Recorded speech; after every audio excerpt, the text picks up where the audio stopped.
light blazing in the dark. Promises whispered a sparkle spark.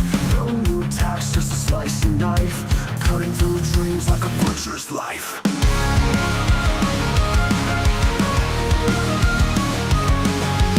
Lines on paper like blades in the dark. Promises whispered a sparkle spark. No new attacks, just a slicing knife, cutting through dreams like a butcher's life.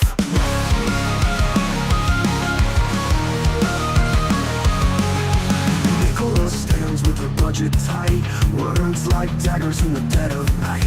No bullshit claims, no candy to toss, balance sheets drawn in the land of loss. Remember the reckoning, slash and burn, promises to ashes, bridges won't return. State of the union, all hollow and bare, constant silence and heavy in the air.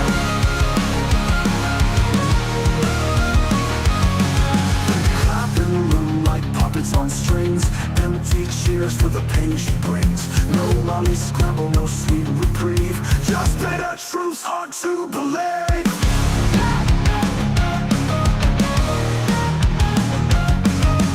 Echoes of cuts through the hollow halls, shadows of dreams on crumbling walls. Austerity's hymn sung in icy tones, leaving the people to face it alone. Deliver the reckoning, slash and burn, promises to ashes, bridges won't return.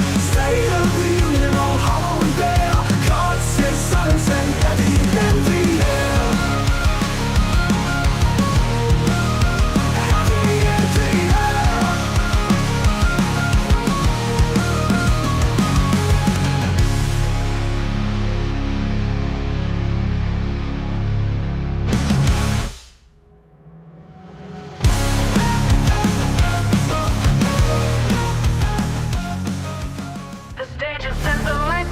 Candidates ready for the fight. Voices loud, they take the stand. Who will lead this promised land? Promises flying, hearts ignite.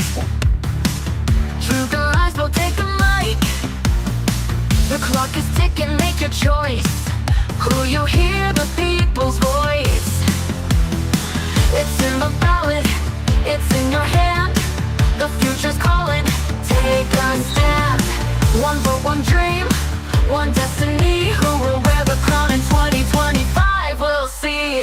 Words are weapons wielded strong, debates get heated, right or wrong. They paint the town with visions bold. Who will rise, who will fold? Shadows linger, truth will spin. The battle rages from within. One by one they state their case, but only one can win this race. Who will lead this, win this race? It's in the ballot, it's in your hand. The future's calling, take a stand. One vote, one dream, one destiny. Who will wear the crown in 2025? We'll see. We'll see. Promises flying, hearts ignite. Truth and lies will take a mic. The clock is ticking, make your choice. Will you hear the people's voice? It's in the ballot, it's in your hand. The future's calling, take a stand. One vote, one dream, one destiny. Who will wear the crown in 2025? We'll see. Words are weapons wielded strong, debates get heated, right or wrong. They paint the town with visions bold. Who will rise, who will fold? Shadows linger, truth will spin. The battle rages from within. One by one they state their case, but only one can win this race. Who will lead this, win this race? It's in the ballot, it's in your hand. The future's calling, take a stand. One vote, one dream, one destiny. Who will wear the crown in 2025? We'll see.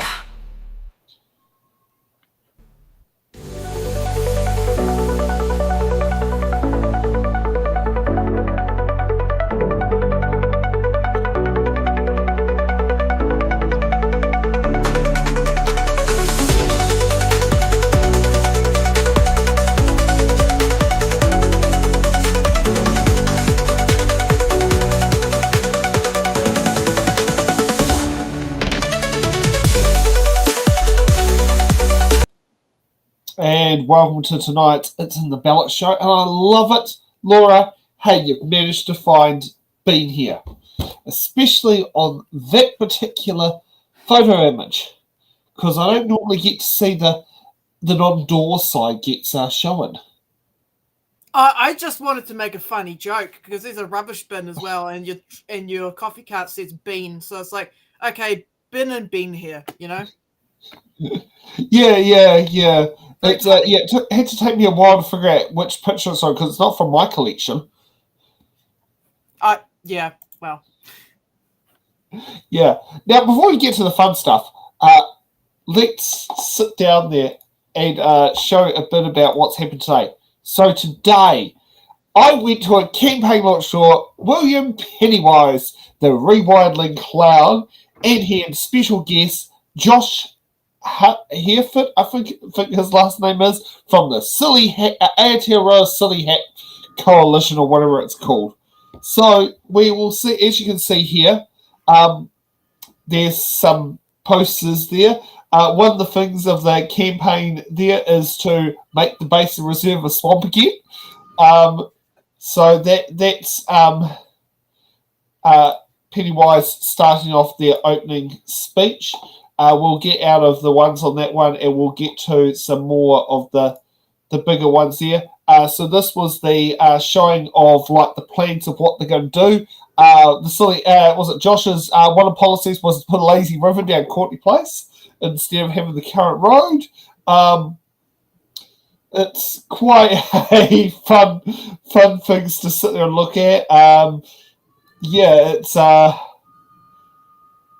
they're going to restore the rivers that currently sit under some of the areas of Wellington, such as restoring the river that goes along Kent Terrace, restoring the river that goes along Taranaki Street. You can see some, make the basin swamp again, which, have to be there. And the Q&A at the end. But yes, you can say it's like two very different extreme versions of the party. And obviously, photo time at the end.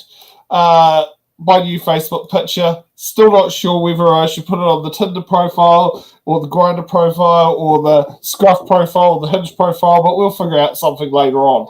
So, yeah.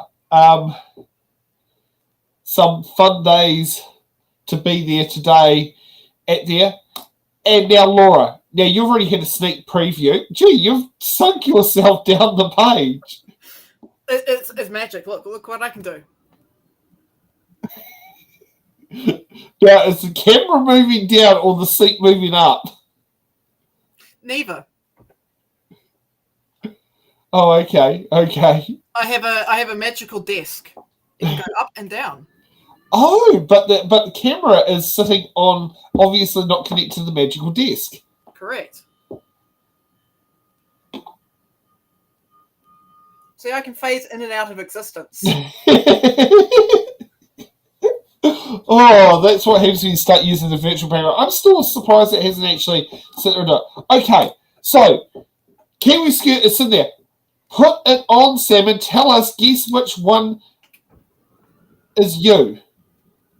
Oh, okay, you want me to put it back to the screen. Well, I think it's pretty obvious which one of me. I mean, I'm certainly not Pennywise the Clown. It's not going to be possible for me to do 147 minutes in the ballot shows while sitting down there running for the Mayor of Wellington dressed as a clown. And I'm certainly not the best looking with the silly rainbow hat. And those shoes look a bit too flash for my budget. So clearly the one with the It's in the Ballot shirt on the left. How do we know it's actually you, not an AI version of you? Because it came off the smartphone here. Ah. That was the camera. Yeah. And and we had a guest of honour who turned up 3/4 of the way through it because I think she was at another campaign launch meeting because I got invited to two today. One had to be at 3 o'clock, one had to be at 3:30. So I'm sorry, Trish. I went to the one I didn't have to drive to. So we had the Deputy Mayor and my local councillor, Laurie Foon. Nice. Yeah. Oh, God, the road code's coming up. I wonder if I can just adjust the desk ever so. And it's just the road code that sits on the screen. There you go. Oh. Well, sometimes we've got to have fun. I mean, that's just how it goes. Look, it's been a long day for me. I'm trying to say the Green Party AGM hasn't happened yet. That's 2 weekends away. No, but I've been busy repairing things around the house and fixing greenhouses and cutting up neighbours' trees and other things that take time and energy. Fair enough. So, apart from fixing that, how has your week been?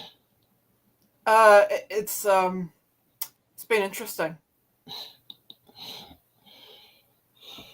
So, what's new that you could sit there and publicly tell us? Well, I've got this background and I'm a road cone. Yeah, I know, in the middle of what looks like a school ground. And actually, being able to see more into that picture, that definitely is West Park School. That's definitely West Park School, and I would have been leaving there one day, and it would have been the day that Ray came over to do it, because I think if I'm looking at that, the tyre that's on the trailer isn't actually the normal tyres that sit on there. So that must have been after the flat tyre that I had after we did... Ray and I did an event out at Miramar, and on the way back we got a flat tyre. Then we got a spare, and the spare had a flat tyre on the trailer, so we had to use the car's spare, but the rim wasn't quite for the right one, so we had to put washers on just to push the tyre out so it wouldn't rub against the wall. I see. Yeah. Basically what you find out on an old picture. Yeah, and that would have been the day where we went to change all the tyres back. Yeah, because the other two tyres, the spare and the and the one it belongs on, were sitting in the back of my van at the time. Because I had a week where I think it was a couple of days where I didn't have a spare tyre because the spare tyre was on the coffee cart. Thank goodness they both use 5-stud bolts and use was it R14s or something, 17s? I can't remember what size of the tyres are. Yes, Kiwi Skirt is telling us in the comments, because she can't blare into our ear. So, yes, we're going to get down to this. Now, the first section of the show today is... So, this doesn't normally happen. I actually remembered I wrote an article about one of these. So, this is special debates on constituency and local issues. So, let's kick it off while Road Cone's out there. And we'll kick off with Maureen Pugh on her local constituency issue. So, members, we come now to the debate about constituency and local issues arranged by the Business Committee under Standing Order 80. Speeches will be 5 minutes long, allocated at the discretion of the presiding officer. Would some honourable member care to move that the House take note of constituency and local issues? Maureen Pugh. I so move, Madam Speaker, and I would like to talk in my contribution today about the flooding in Tasman. As most people will know in this country, the area suffered from a half of a year's rainfall in 2 weeks over 2 different storms, and it's damaged so much land and so many properties and so many families and their homes, and it is truly heartbreaking to see. But we're still doing some needs assessment, and the damage is not yet fully understood. But I know that there are quite a few issues that are still outstanding, but the efforts of the people who have come to the aid of the area has been truly, truly outstanding. But even getting to some of those areas to do the needs assessment has been challenging, because cell phone towers were down, roads were closed, there were slips on local roads, highways and properties damaged. Some towns lost their local water supplies and were reliant on tanker supply for many days. Power was out, as was internet for many people. So even getting assessments through the Emergency Operations Centre about people who were in isolated valleys was challenging, because no one could get in to check on them. But the government agencies have been providing support, Madam Speaker, and offering that support to those areas through the disaster relief funds, through MSD, through housing, insurance and also the health agencies. But everyone across Tasman has felt the might of Mother Nature, right through Motueka, down through Highway 6, over Spooners Range, out through the Motueka Valley, through Tapawera, and then over into Golden Bay. No one really escaped the might of Mother Nature. And most of the smaller valleys in that area have also been badly affected, and it has been truly overwhelming for the residents in those areas. But the funding support has started. It was done very quickly by the Honourable Mark Mitchell when he came, and he announced with his team $100,000 on the 30th of June, and then back in the 16th of this month, a further $500,000 $500,000 was announced by the Honourable Todd McClay. $300,000 of that was to the Mayoral Relief Fund tagged for rural sector. But another $100,000 in that contribution was by the government and fed farmers. And I've got to say that fed farmers stood their teams up very, very quickly and started the assessments for their members and the wider community, which was outstanding, so that the support could be directed really well. The other $100,000 in that contribution was by the government and Hort New Zealand, and as many people here will know, horticulture is a very, very big part of the Tasman economic contribution, and it's one of the three main economic drivers for the region. So there is horticulture, forestry and tourism. So the horticulture sector has been particularly bad hit, and crops like apples, kiwi fruit, pears, blueberries and hops badly affected, with trees and land being devoured by those floodwaters. Water to the level that many people in living memory had never experienced before, and of course that brought the debris up. It attached itself to the fences, and the force of that just took fences away and never to be seen again. But unfortunately the ones that can be seen are messed up in the silt, the debris that came with it. 4,000 hectares of trees were flattened. Sadly the weather came from a different direction than normal, and these immature trees were flattened. And it's a sad sight to see the devastation. But Madam Speaker, one of the impacts was also in Nelson, Rocks Road, and it showed how vital the new roading system is going to be over there. Where you can normally get 4 trucks delivering to the port a day, it was down to 2 or 3. So a huge hit on the productivity of that region. But out of adversity, Madam Speaker, there is always a silver lining, and I'm very happy to talk to some of the community groups and businesses that stood up in the time of need. The neighbouring councils brought in manpower, the emergency response teams were stood up very quickly. Many of those people volunteers there for 24/7. The top of the South Rural Support Trust, that was led by Richard Kempthorne and his team, were directing callers to the relevant agencies and representative groups where the practical support could be found. Enhanced Task Force Green, Task Force Kiwi, the Rapid Response Team. Madam Speaker, the spirit of generosity ran deep, like a local business like ITM, Smoking Barrel and Members' time the has Hotel expired. Motueka. Rachel Boyack. Heck, that's a fast speech.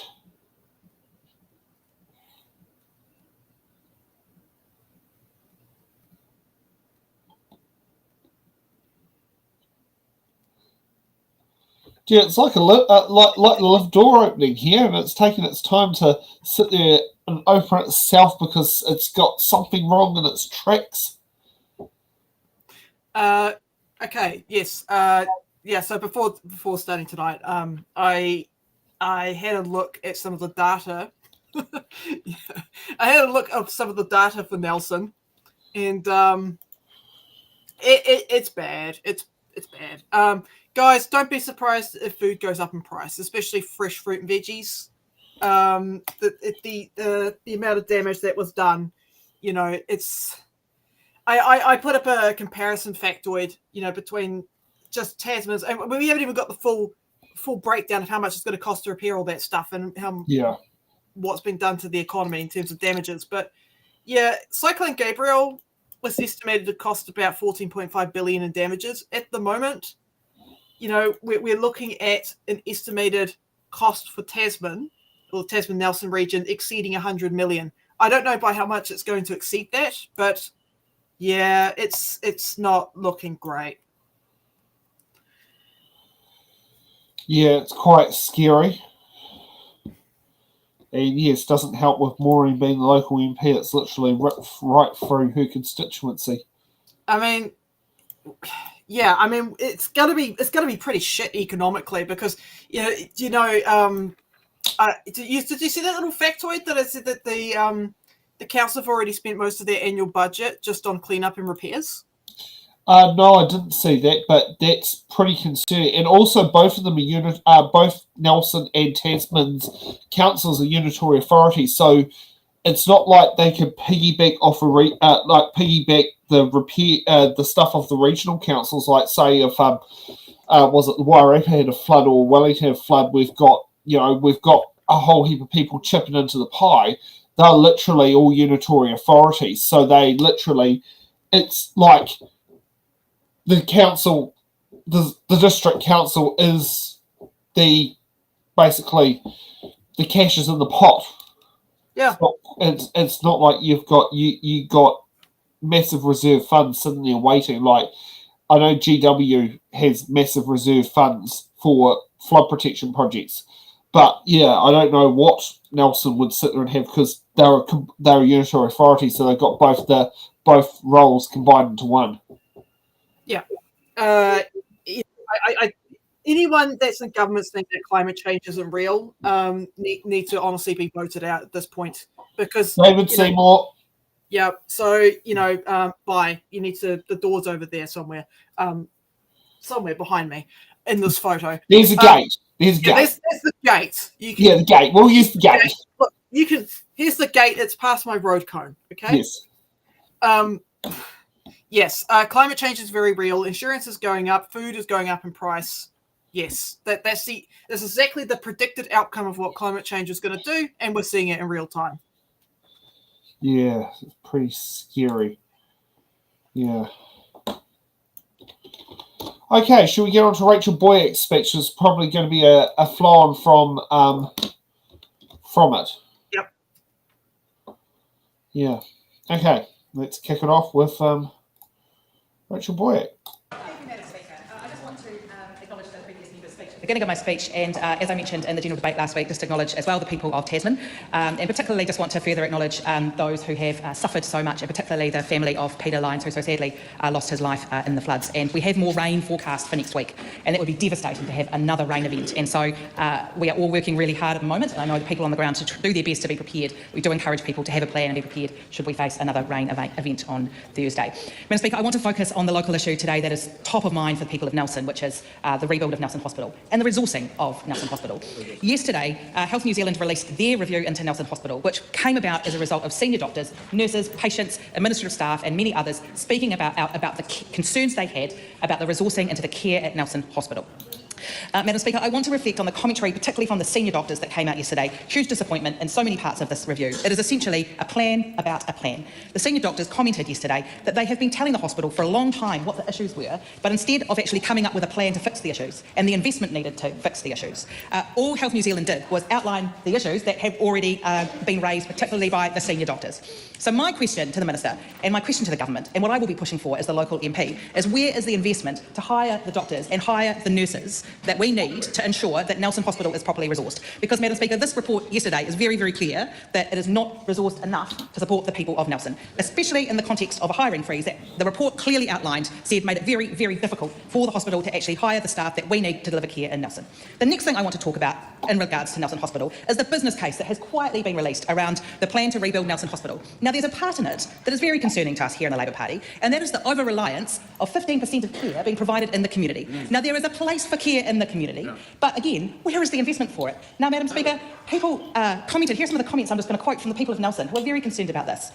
Wendy, who I know personally, who lost her husband, Dave, earlier this year, and my thoughts are with her family, has said, I've been in this situation. We had community nurses for wound care and hospice nurses for pain control, support workers for personal care. All were amazing, but it also required an at-home caregiver who was able to give extra help, such as subcut pain relief, monitoring the medication, being there 24/7 to support with some limited respite. Not all family members have the skills or ability to manage an in-home patient. To expect them to do so is putting both the caregiver and the patient at risk. Respite in a care home facility is only partly met by government, with the balance, $98 a day approximately, being met by the patient. And there were many comments on my page like that from concerned Nelsonians who are concerned that this build from this government will not have the required number of beds. Care will be pushed into the community with no plan and no investment to do that. Now, the final thing is that our plan was to build an acute services building that would have ensured the emergency department, the ICU and the theatres were in a building that was able to cope if the Alpine fault ruptured at 8. Now, in their business case, there is no acute services building. The emergency department, the ICU, the theatres will stay exactly where they are. The earthquake resilience will be moderate. It could be days or weeks if the Alpine fault goes in Nelson under National's plan before the emergency department and the ICU and the theatres are working. That is disgraceful. No commentary from the other side. Not good enough for the people of Nelson. If the Alpine fault goes, our emergency department, our theatres and our ICU needs to operate. And we have a commitment from Labour that we will make sure that happens. We absolutely did. Deliver our plan rather than your substandard, downgraded plan, your downgraded plan for the people of Nelson. Time has expired. I call Jenny Marcroft. Gee, Barbara seems to be like calling out the names as quick as possible. Rachel looked like she wanted to lay hands. Throw hands, sorry, not lay hands. She looked like she wanted to throw hands there for a second over that hospital. Yeah. Yeah, well, considering Nelson's been the region that they want to sit there and pit Dunedin against. Well, I had a look at that report. Yeah, that's stretched. And also, yeah, Rachel is right about it being an earthquake risk. I think 2 of their buildings have undergone earthquake strengthening. But yeah, the report around that, was not looking good. Basically, they could have fallen over in a big quake. Yeah. Pretty concerning. And you've got all these cuts going on, that's not good when you need a new hospital, and it's not good when you've got staff at Nelson Hospitals saying that they're getting demoralized because they're unable to see patients because there's insufficient inpatient bed capacity. Yeah, that's and that's something certainly concerning about. Yeah, I mean, the population of Nelson has actually grown quite a bit, and it's most of those people that have come in are elderly, age 75 and over, so they need that care. Considering Nelson's one of those retirement cities to go to, similar to Tauranga. Yep. I'm not sure if that's, can't call it now, but it's basically been the place where you go to retire because it's nice, it's warm, it's got good weather, the climate's, it suits well. I mean, and I had a friend who used to live there, and it's the place she chose to bring up her kid because it's the place she remembered always having a happy place. Well, now it's a flood and earthquake risk. That desperately needs funding. These health targets that Simeon Brown put in, right? How do you think they're not going to be able to meet those health targets? They haven't got enough beds. No. He'll probably be one that's like, why isn't the hospital running at 200% capacity? What do you mean that can't be done? Yeah, I don't know. You want to put elderly people down the hallway? I mean, be my guest. God, my grandma has been put in that boat. Oh, not in the not the last year rounds of hospital visits, but the ones that happened in her early 90s, that did happen. Now that she's at the point where I think they're too scared to do it because of her age, so she tends to get very good treatment when she does turn up to hospital because, oh my God, there's this person who's nearly 100. And there's that, and that feeling goes, that's evident every time she goes to the hospital. Yeah, but this is not good. You need that hospital to keep the local economy growing, and we're looking at Nelson that produces a shit ton of food, and a lot of those farmers are elderly. Yeah. Exactly. A lot of those horticulturalists are elderly folk, right? Yeah. So, this is going to have a knock-on effect to the economy. The fact that with the roads are damaged, now you've got the hospital, now you've got farms that are flooded out. This is going to send the price of food rocketing through the sky. Yeah. Okay, let's get on to Jenny Marcroft. Yep. This is a great time we get to see MPs we don't normally see. Speaker, I begin my contribution with a content warning. Code brown in Mahurangi. Since Cyclone Gabriel, February 2023, we've had ongoing contamination events of sewage and wastewater being discharged in the Mahurangi River. This has significantly disrupted oyster farming in the region. At one stage, it was so bad it was described as a sewerage plume infecting our beautiful river. The health of the marine environment has now been severely compromised. Let's look at some of the totals of what's been discharged by Watercare. In 2023, 1.5 million litres discharged. In 2024, 800,000 litres discharged. 2025, we're only in July. So far this year, 3.3 million litres of discharge into the Mahurangi, including raw sewage. That would be the equivalent of 110 trucks carrying 30,000 litres, Madam Speaker. Fecal matter infesting our river while our oyster farmers aren't able to harvest because of Watercare's failures. Commercial losses for our local farmers. They rely on the harbour's clean water for their aquaculture operation. This is a small operation, $8 million, but it's significant for our local region. And the continued degradation of the water quality due to the infrastructure failures, the operational mismanagement by Watercare must be addressed urgently. Madam Speaker, Auckland Council, they are the regulator. They are the ones who have been totally silent on this issue. How long have they known about this issue? Well, they should certainly know all about the Coastal Policy Statement 2010, Policy 8, Aquaculture. The Council must recognise the significant existing and potential contribution of aquaculture to the social, economic and cultural wellbeing of people and communities by the need for high water quality for aquacultural activities. Auckland Council has renewed the consents of the Mahurangi oyster farmers. They now have more than 20 years on their consents to farm in the region. Auckland Council has pocketed the money, but they are silent on this issue of Watercare discharging sewage into the Mahurangi River. The Council has the responsibility to treat the effluent and stormwater to the required environmental standards. This is not happening. It just doesn't make sense. Where they're discharging all these truckloads of basically sewage into the river is classification 3, but down at the harbour, and the water flows down into the harbour, it's classification 1, which is a food growing area. It just does not make sense. Auckland Council, they do fine people for breaching the RMA in relation to contamination of waterways. For a chemical spill, $112,000 where someone spilled into a stormwater drain. Discharging waste into a nearby stream, they charge them $86,000. Contaminating stormwater systems with multiple charges of discharging sediment, $67,000 fine. Discharging sewage into the environment, $14,000. Another one, $40,000 for illegal sewage discharges. The list goes on, Madam Speaker. Now, who has raised this issue with Auckland Council Mayor Wayne Brown and Watercare? Well, Oceans and Fisheries Minister Shane Jones has. Local Government Minister Simon Watts, thank you, he's fired a shot across Watercare's bow yesterday. Local MP Chris Pink, he's playing good cop in this one.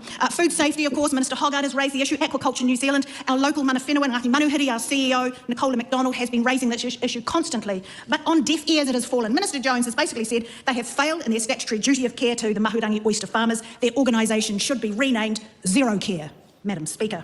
In fact, in an email from Watercare to Aquaculture New Zealand, they basically said the minister should find some government money for the oyster farmers. What? They expect the taxpayer from Huntly, the taxpayer from Kaikoi, to pay for Watercare's mistakes in the Mahurangi?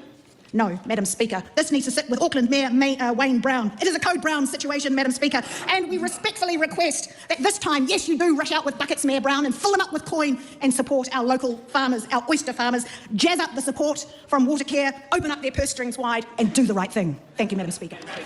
Now, just to put in some context for those who are wondering where the Mahurangi River is, so I've just gone on to Google Maps here, and just to put some context into things there.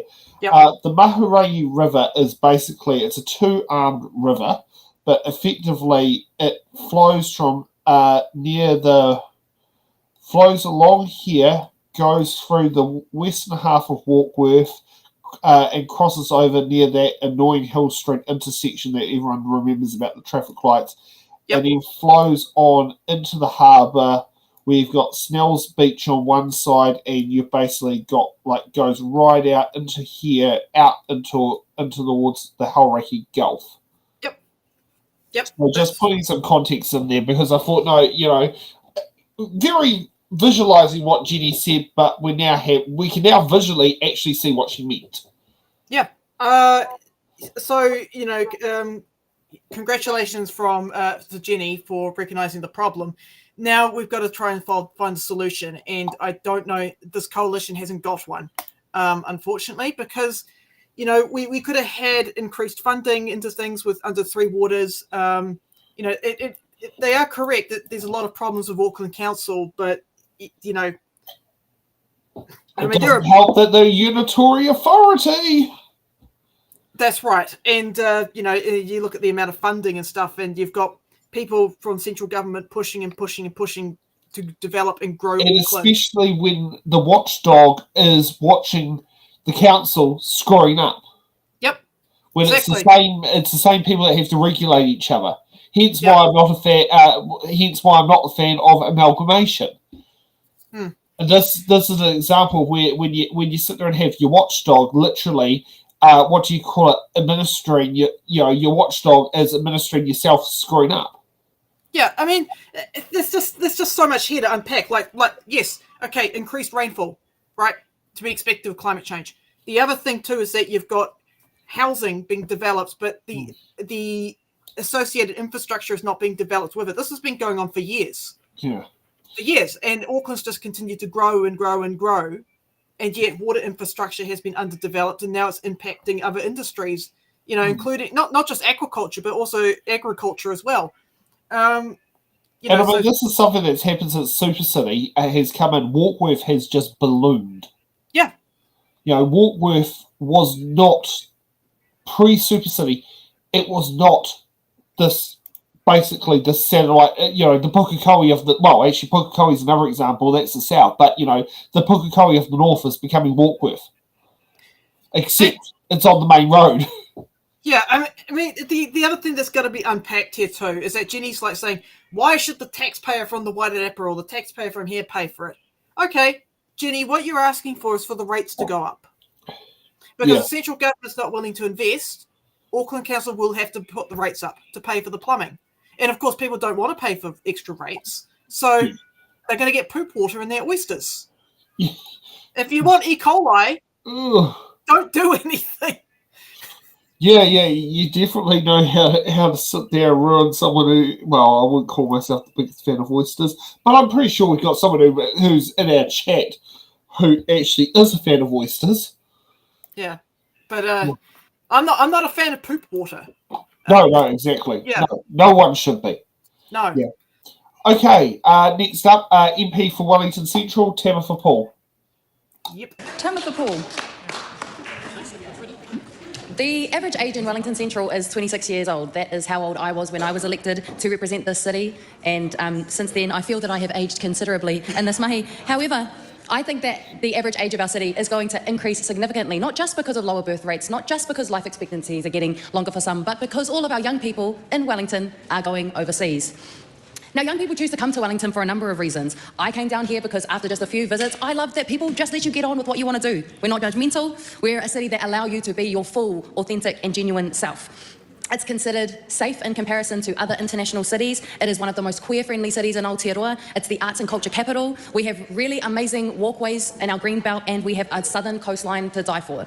But since 2023, in Wellington, job listings have decreased by 37%. Vacancies have fallen by 39%. Job applications have climbed by 10%, and applicants per job listing and per vacancy have nearly doubled. I spoke to a woman in my electorate office named Suzanne George. She had applied for over 400 jobs in Wellington in 13 months. She worked in the public sector for 12 years, and she is now on the job seeker benefit, still trying to find mahi. This has become the age-old story in Wellington. Stories of people applying for hundreds and hundreds of jobs to continue to get decline applications. We know that here in Wellington, the public service has been slashed enormously. Hundreds of graduate roles have been cut from the public service, many of those roles based right here. For example, the Ministry of Health put 566 graduate roles on hold, or they have cancelled these roles.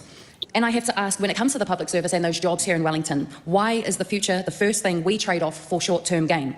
But on top of this, the government's disastrous vocational education reforms have meant that our local polytechnics here in Wellington are facing teaching job losses, campus closures, for example, at Te Auwaha, which is a bastion of creativity and learning here in our city, and courses are being cut. We're telling young people, you have to go all the way to Petone to learn the things that you want to have as jobs in the future, but we're going to cancel those courses outright after a year anyway. These are our future nurses, our future tradies. These are our future artists, the people that build stages, film movies, that bring the arts and culture to our lives, that give our lives meaning and help us to understand the world that we navigate.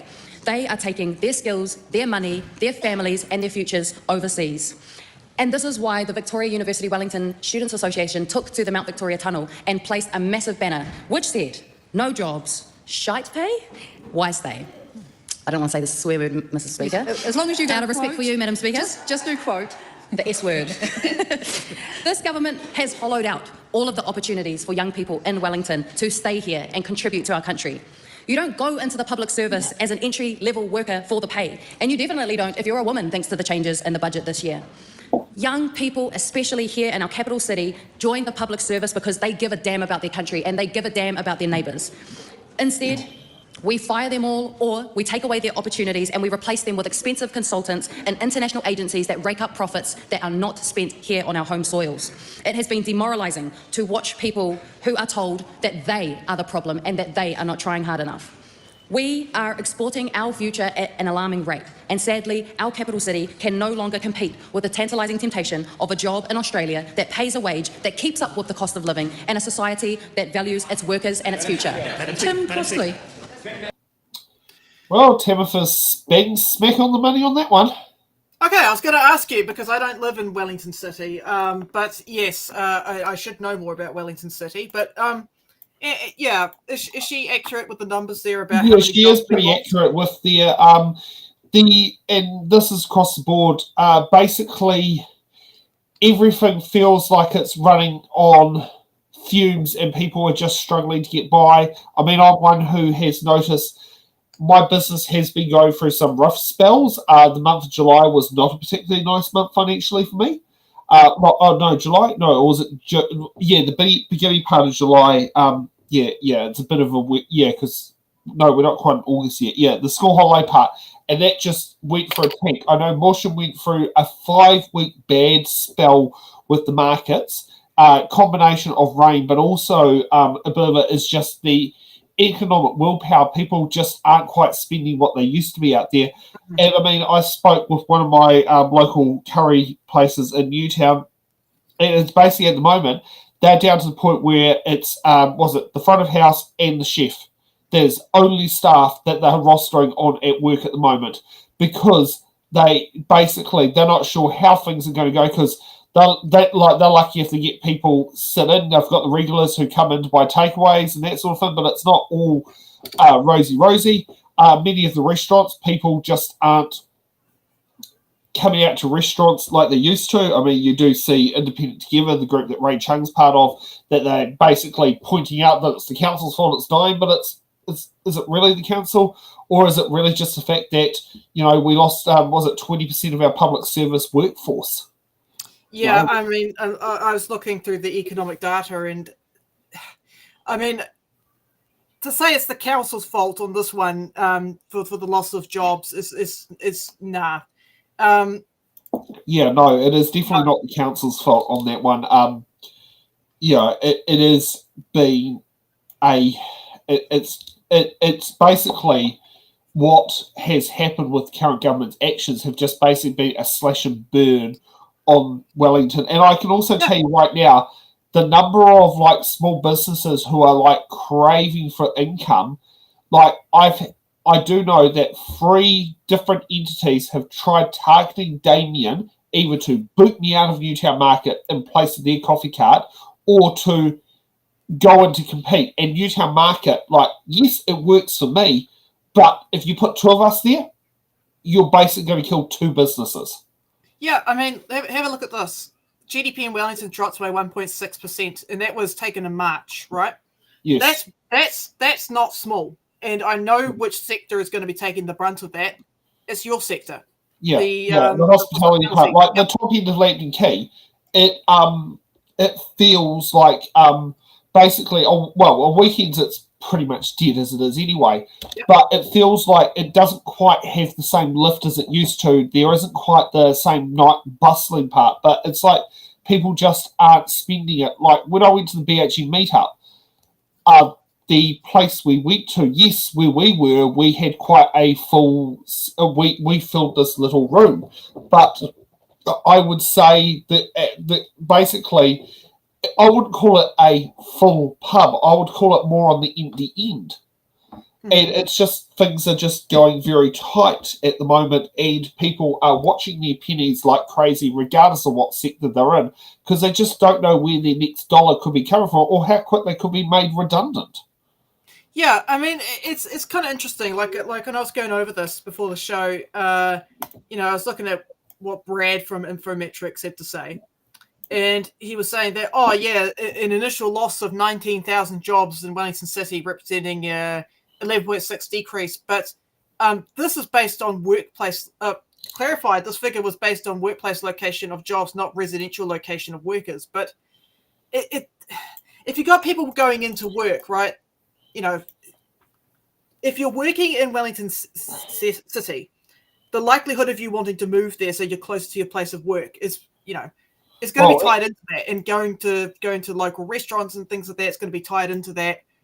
So, I mean, we're at the point now we've got a rental property glut, because I know Keith Powell mentioned now it's a little while back, it's a couple of weeks, and I think I mentioned it around the time. He said either there were 1,200 or there were 2,000 rental vacancies registered under Wellington City Council on Trade Me. He said he has never seen it that high in quite we're talking a very long time. I mean, would you want to live in Wellington if you had no job in Wellington?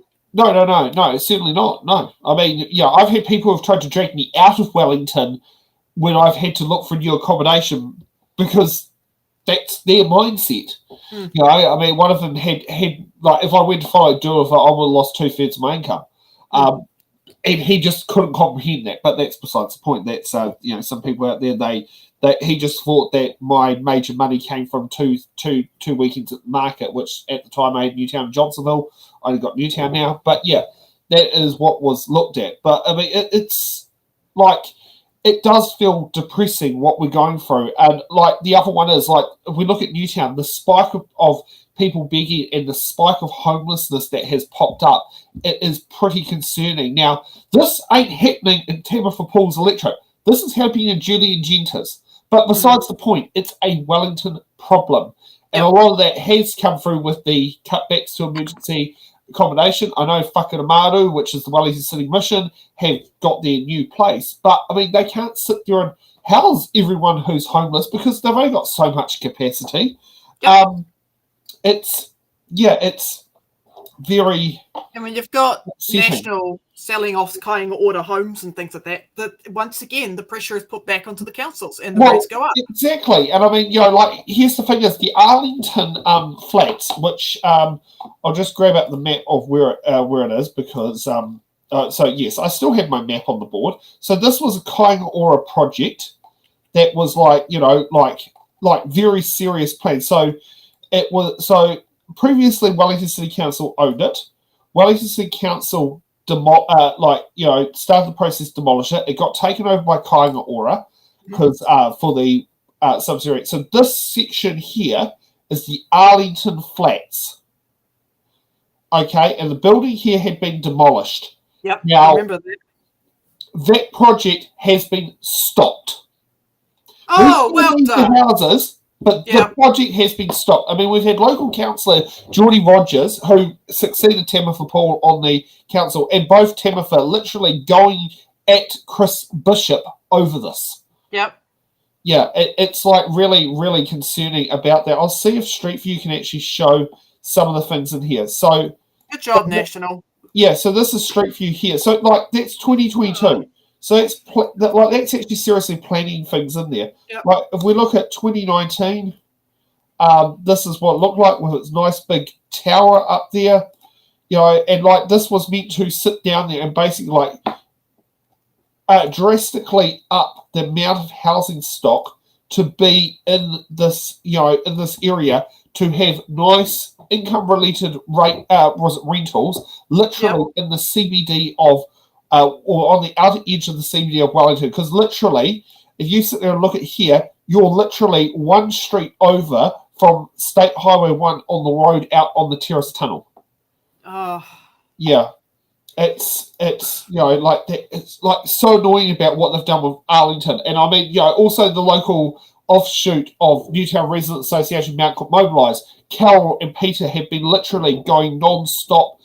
As the local association, we need this project to happen because, like, just beforehand, we've had Rolleston just been completed.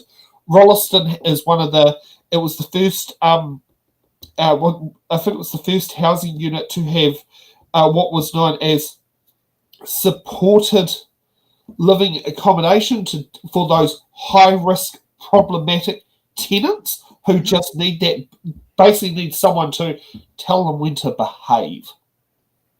And basically keep them in a situation where they've got a place to live, and so they don't end up back on the streets, and I mean, that's only just recently opened. They opened it beginning of last year. But if this project wasn't stalled, this, we would be would have houses coming in next year. Yep. This has been like a 5-year project in the making. It's not easy project, Arlington. Yep. Yeah. Great job, Tam, for sitting there doing that. Which, yeah. Okay. Let's kick off with my grandma's local MP, Tim Costley.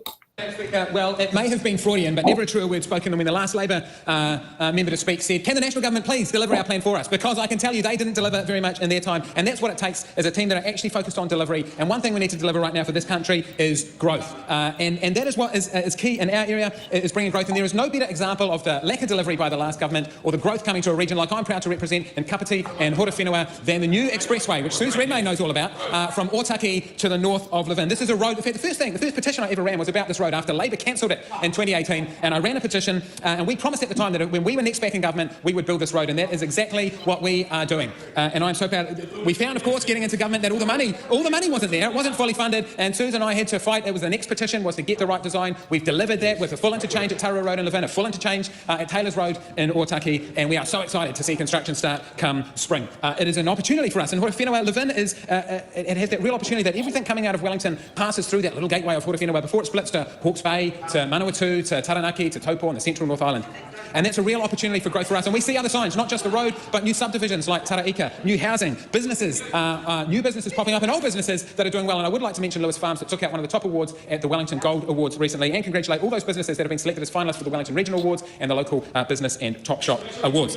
And while I'm mentioning local people, can I also, because part of our story for growth, obviously we need to support our businesses, they are part of that story for growth, but we have some local heroes in the community. I'd like to acknowledge my youth team. It's not just one youth MP where I come from. Can I acknowledge Manit, Sam, Jack, Arawa, Christina, Harrison, Olivia, Fern, Abigail, Liam, Yelan, Charlie, Imogen, Keita, Hamish and Ryan for the great work they do, and being able to support them and see them do great things for youth, like the public safety campaign in Parapara Umu that has delivered real results, has been fantastic to be part of that. I'd also like to acknowledge some local legends and that have been recognised recently in the community awards, particularly in Horowhenua. I think of Jeff Ritchie from English Language Partners, the Kai Hub Youth Team in Shannon, one of Susan's favourites, Health Channel in Otaki, Hoanui Mananui and Steve Biddle from Hope Hub Free Store, and Tony and the team do a great job at Hope Hub. Perry Rackley from Hinamau House, Heather Wilson at House of Science, Aja Harlan from MASH and Katrina Phillips from Plunkett. Congratulations. You deserve the recognition, but I did want to also just mention Dr. Andy van der Weber, retiring after 40 years, serving as a GP in Levin.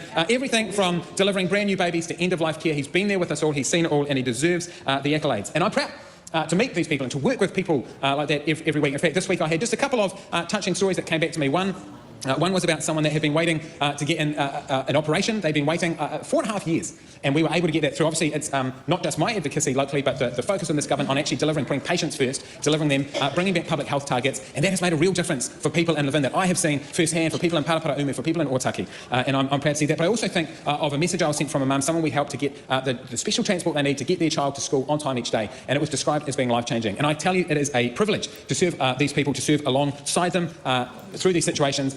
I can make a difference as a local MP, one person at a time, and I do believe that matters, that counts. But as a government, we need to bring the growth, because it's the growth that brings the opportunities, and our future is defined by growth. The new O2NL Expressway is just one visible sign, but growth is what I'm focused on. Growth is what this side of the House are focused on, and when partnered with the community legends that I've mentioned, from my youth team through to retirees, I am confident, and it gives me confidence that our region is positioned for growth, and that will in turn bring the things that we need, the jobs, the ease and the cost of living, the housing, the health, and what a privilege it is to represent them, and how exciting to see in the spring O2NL under construction. Ruben David. Now, I'd just like to also point out something on there. The Otaki to North Levin Expressway has been going through the proper planning processes that started in 2021 and is going through the normal processes that you normally have when you actually start a roading project. So sitting there and trying to claim it got re-put on the agenda in 2023 is a load of crap, Tim Costley. It got taken off the agenda in 2018 because it wasn't funded. You know, like it's a bit like writing out a check but not putting the signature on it, so the merchant can actually sit there and take the payment to build the road. You know, there was no applications put down for consents. You know, so they're doing that. Now, one thing I'd like to mention on here, you have missed out on the fact that there's been a fatality less than a month after you raised after your government legislation forcibly raised the speed limit on State Highway 1 near Kuku Beach Road, which led to a fatality of a motorcyclist. The last time there was a fatality on that road, when the speed limit was 100 kilometres an hour, was on the anti-COVID protest to the parliamentary lawn. And it's interesting, when the speed limit got dropped down to 80, the fatalities disappeared on the road. Not even a month after the fatalities had been lifted, after the speed limit was lifted back to 100 kilometres an hour, a fatality happened and shut down our national state highway for 3 hours. You know, for the sake of saving what would be 45 seconds. So, you know, it's amazing you happily missed that out while bashing Labour in the process. Does that feel a bit like summaring Tim Costley's speech while criticising a fatality in his constituency? Well, yeah, I mean, the first quarter of that speech was about just saying, yeah, whoa, we're taking credit for a road that was already going to go forward under Labour, but, you know, yay.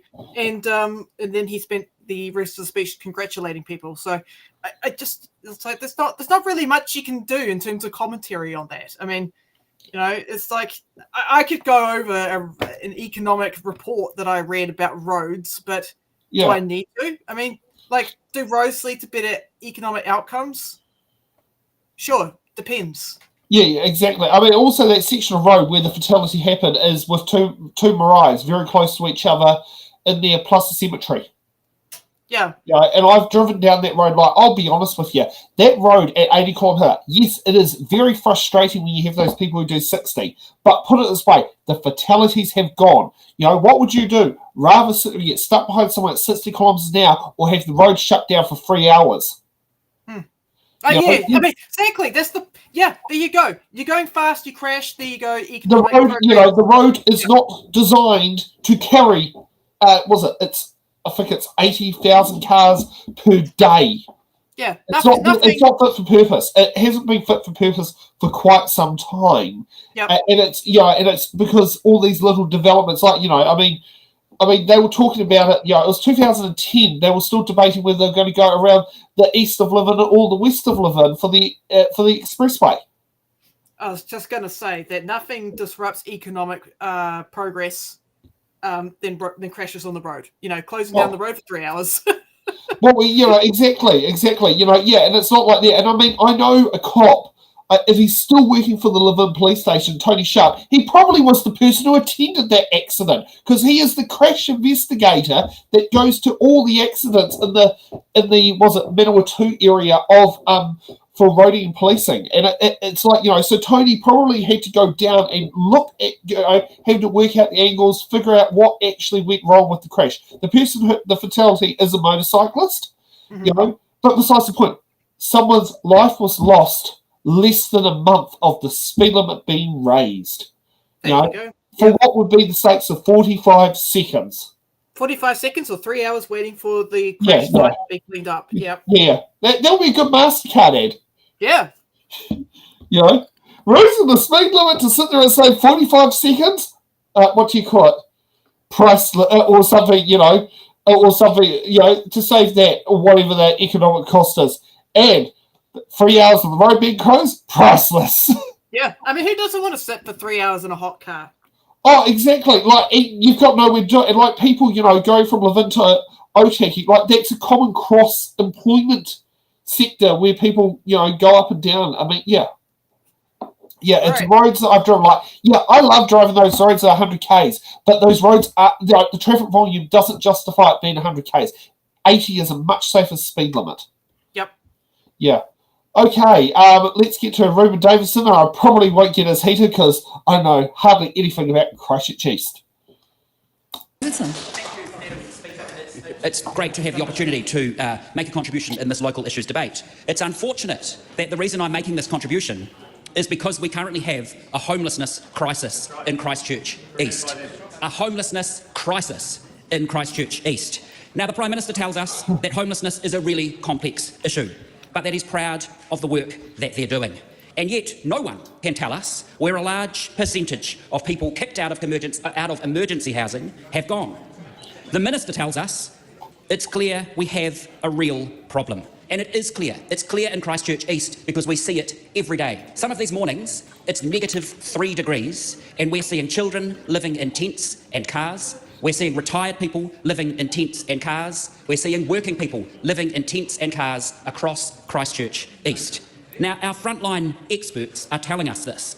Christchurch City Missioner Corrine Haynes tells us that they're seeing more homeless people here in Christchurch than ever in the past, and many more new people, including those who have work.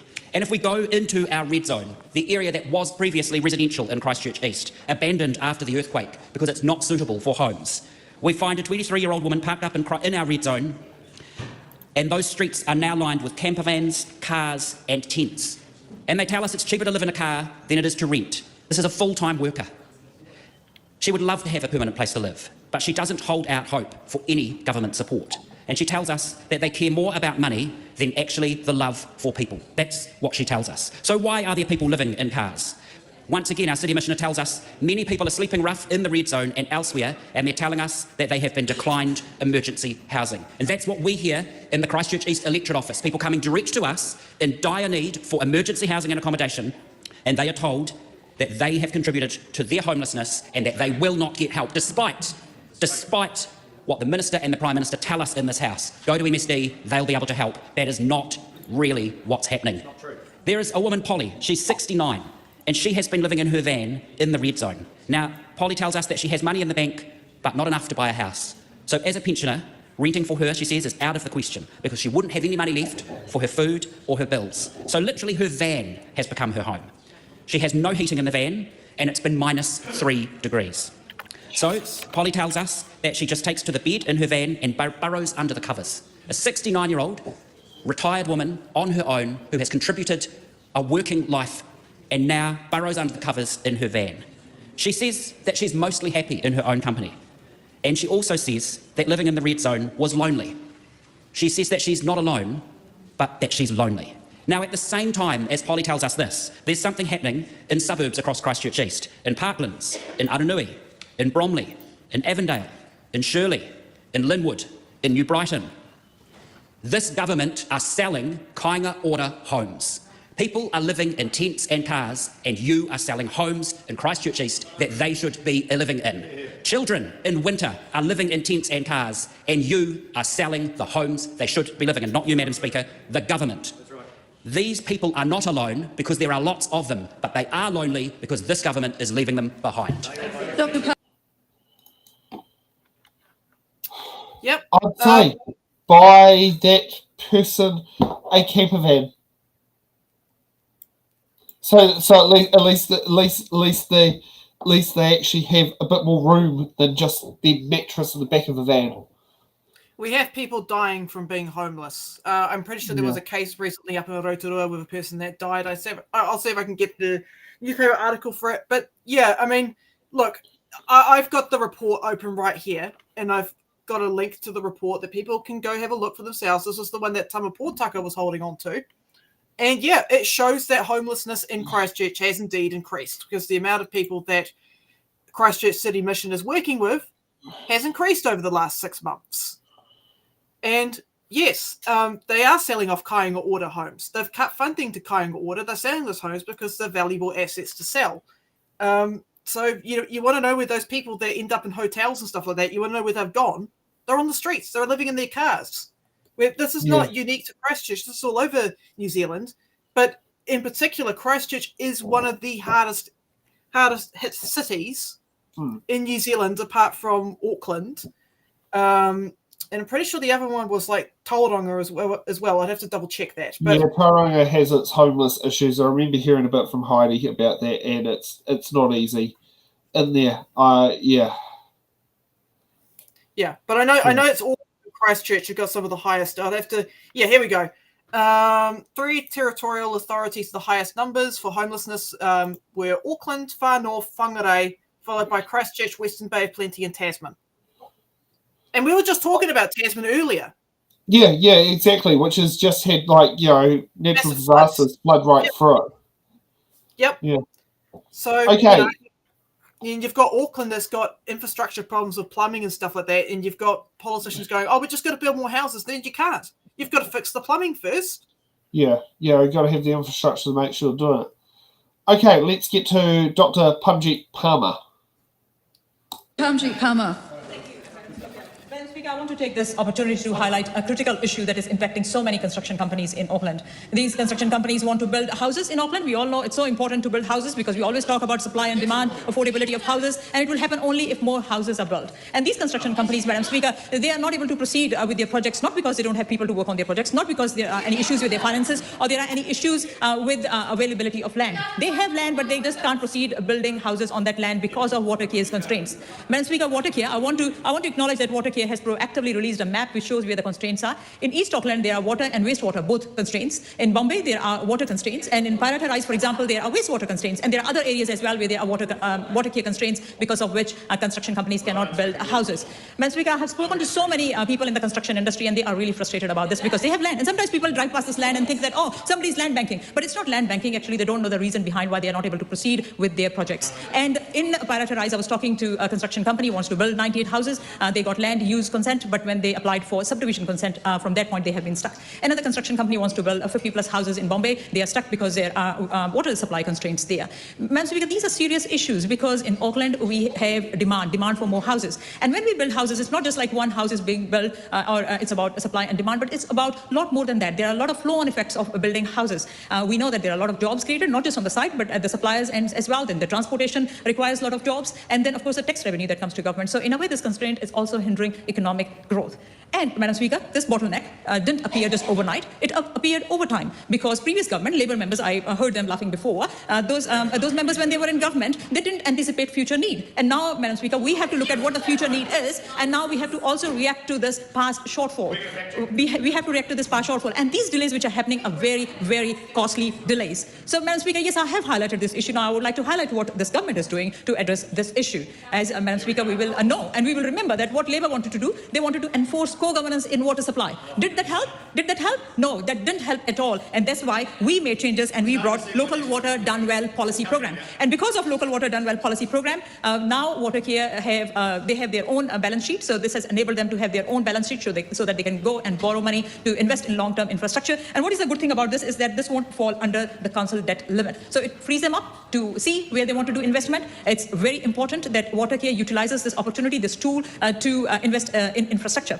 We also see, Madam Speaker, that Watercare has a new charter that is to rebalance revenue so that growth is paying for growth. And just recently, an email was forwarded by a construction company to me. This was forwarded to me just yesterday, and I think they received it just a couple of days ago, where Watercare themselves have acknowledged that this is, I'm quoting that from that email quote, on 1 July, Auckland's water services enter a new chapter. While we remain 100% owned by Auckland Council, we are now financially independent, giving us the ability to fund the infrastructure our city urgently needs without steep price increases, which is so important to note. So, Madam Speaker, we also know that my ACT Party colleague Simon Court is working really hard to replace RMA. So we are really looking forward to seeing that Watercare is utilizing all the tools that are going to be available to them. We know that there are serious challenges ahead for Watercare, and it will be up to Watercare to prove that they are able to meet those challenges, to ensure that more houses can be built, to support our economy, to meet the demand, and also for the well-being of families. Thank you, Madam Speaker.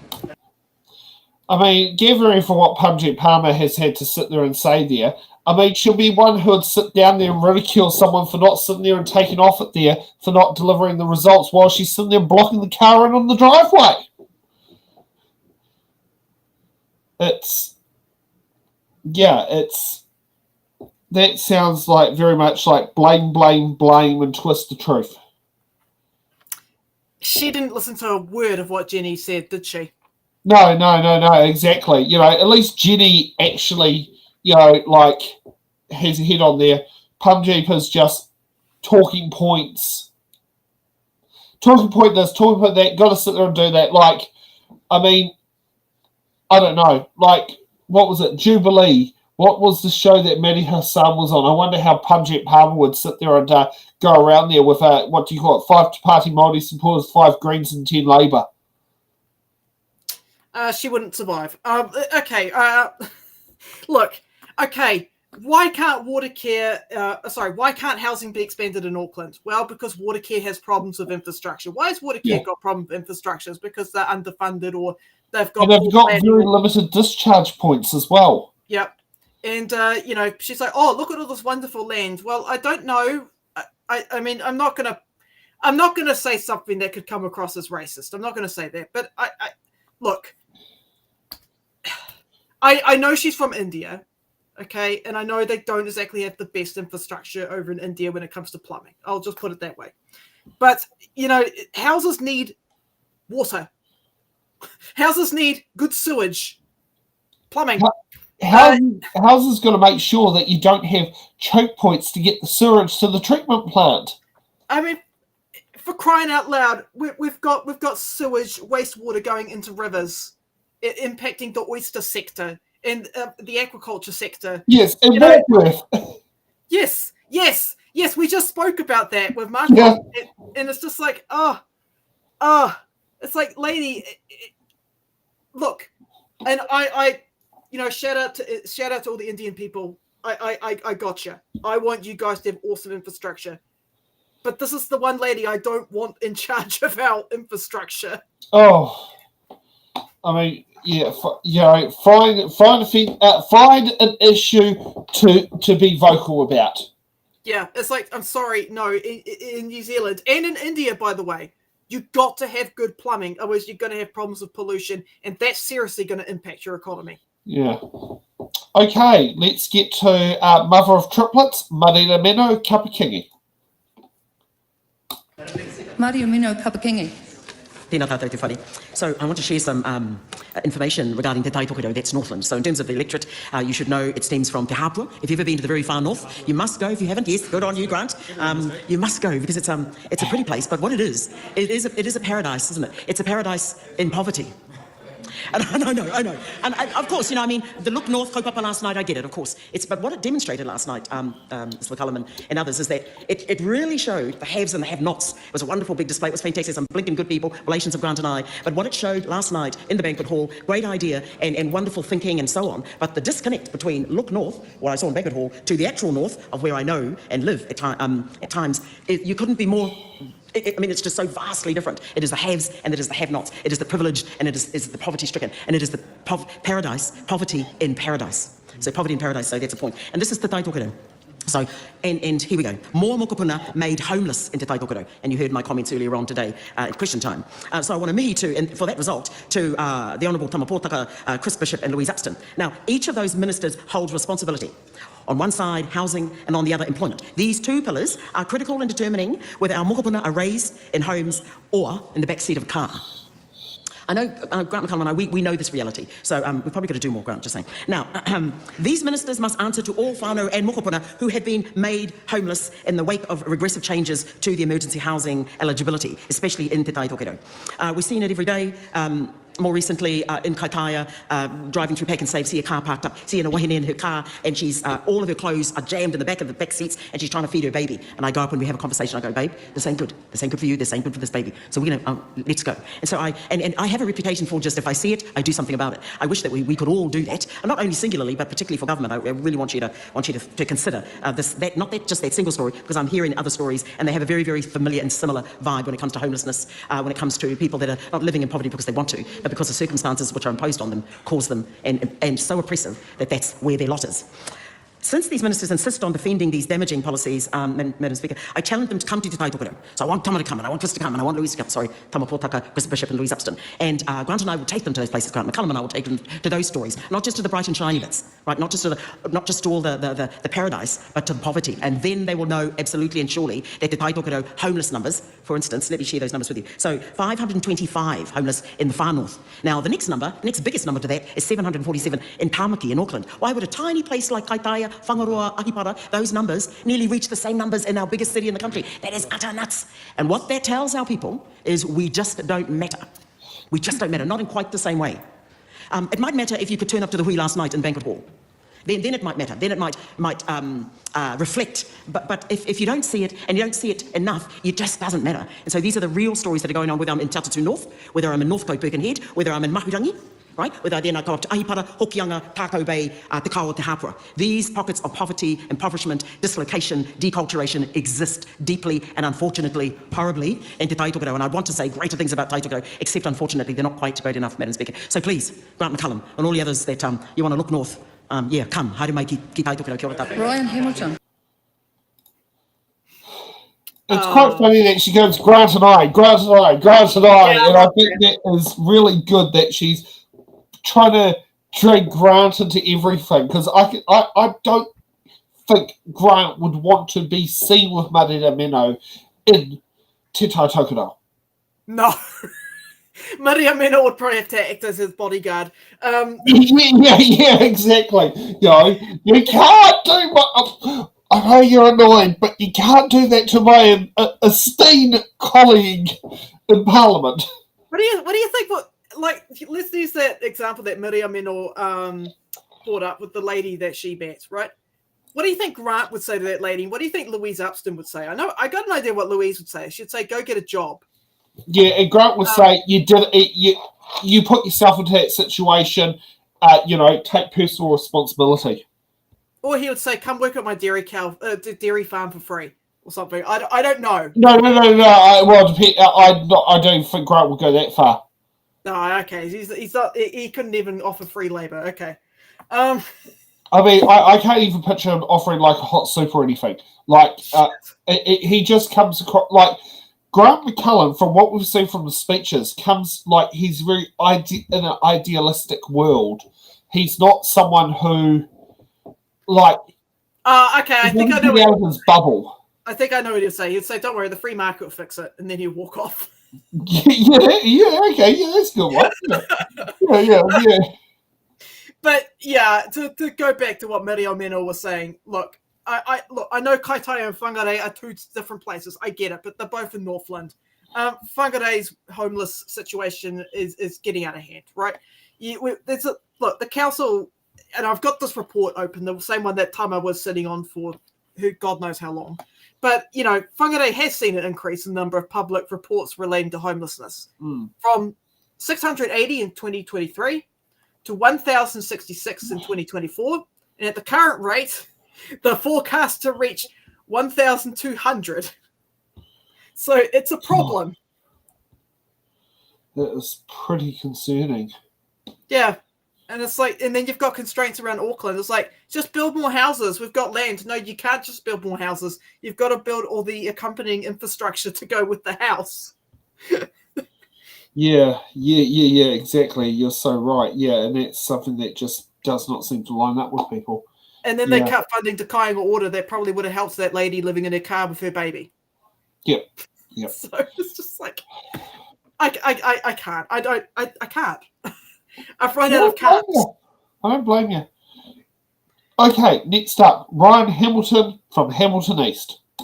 Oh, Madam Speaker, the Waikato Medical School journey actually began 73 years ago when the first female National Party MP, Hilda Ross, was enthusiastically bidding for it for Hamilton. In 1952, the Auckland Hospital Board was planning a new hospital building and asked Auckland University College whether to provide an undergraduate medical school. Dr. A.T. Rogers suggested Hamilton due to its proximity to Waikato Hospital, which was the largest hospital in bed numbers at the time in New Zealand.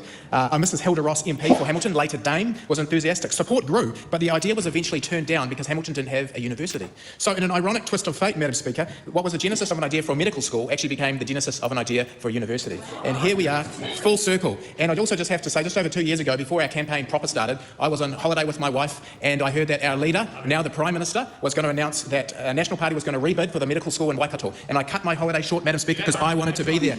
And just a couple of weeks ago, my wife said to me, well, how's that medical school coming along that you cut your holiday for? And I said, we're working on it, and I'm pleased today that we've got the medical school coming, and hopefully some redemption for cutting my holiday short with my wife. And Marie's here to support me today, and isn't it just wonderful?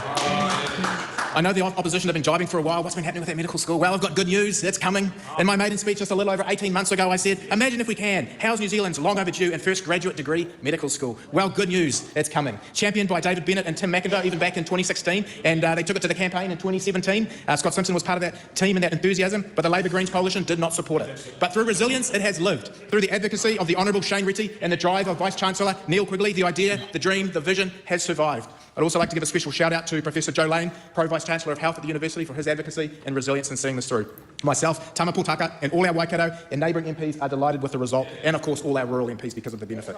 The cost to government of $82 million and the contribution of the university and generous Waikato philanthropy of $150 million makes it a fantastic deal for the New Zealand taxpayer. The 4-year program is run by the University of Waikato and will accept its first cohort of 120 students in 2028, and they will all be graduated by 2031. So, Madam Speaker, I know people say, oh, why don't we just keep boosting Otago and Dunedin, Otago and Auckland? Madam Speaker, we've been doing that, and we've increased another 100 or so, Madam Speaker, but the problem is, with just 2 medical schools in New Zealand is one of the lowest represented in the OECD. If we were to compare ourselves to Australia, we'd be working on our 5th medical school, Madam Speaker. Our current medical workforce shortage, we have 1,810 doctors, including 220 GPs short, and by 2032, we'll be short 3,440 doctors and 870 GPs. We can't keep doing what we're doing because it's not working, Madam Speaker. We have to create a circuit breaker, and that's what the school will provide. Only 1/6 of current graduates actually become a GP, and only one-fifth of them work outside of Auckland, Wellington, Christchurch or Dunedin. This model has been proven around the world to successfully deliver more GPs and more rural doctors in Australia, Canada, the UK and the US. And the goal of Waikato Medical School is for 60% of graduates to become GPs and work outside the main urban centres, Madam Speaker. It's fantastic. The University of Waikato's Division of Health is also home to New Zealand's largest graduate entry nursery program and the country's first graduate entry programs in pharmacy and midwifery. So this is a marriage made in heaven. E hara te kura hawawara o Waikato, e te urapara noiho ki tētahi raruraru hawara. Engari, he whakatūranga tēnei o te whakatīnanatanga. The Waikato Medical School is not just a response to a health crisis, it is a manifestation of delivery. It is a promise fulfilled from National. It is both an investment and a gift to our future for a healthier, fairer New Zealand with abundant opportunity. Honourable Priyanka Radhakrishnan. I have to be honest, that feels like a positive speech. Well, here's what I'll say. Australia, Canada and England thanks the New Zealand taxpayer for the doctors. Yeah. That's the thing. Yeah, I mean, like, I agree with the part about the rural training. My friend John Fernando did do the rural GP course, and the reason why he wanted to do rural GP was because it had both the hands-on experience, such as having to do that on-location surgery, but also have that personal care relationship. And he did that section of his internship in the Wairarapa. So he spent 12 months doing his stuff based out of the Wellington Otago University campus, but ironically over the hill in the Wairarapa. And that's great. We need more rural GPs, but I don't think he's one now, though. Yeah. I don't think he is one now. I mean, put it this way, I've seen his mother more recently, and I do know that Catherine and Guto are looking at relocating to Christchurch because 3 or 4 of the 5 children are in Christchurch. So I can't remember Peter isn't, but effectively Richard, John, and Roshana are all in Christchurch now. So they were looking at relocating down there for retirement so that they could be there for, well, in theory, they should be grandchildren by now, considering I remember, but was it Peter was married when I was at college? Not sure about the rest of them, though, because, all sorts happen. I haven't really talked much with family in more recent times, but yeah. And I don't remember Catherine saying whether she was or wasn't a grandparent when I last saw her, but that was a couple of years ago. Okay, all right. But yes. Right, steering towards data. Okay.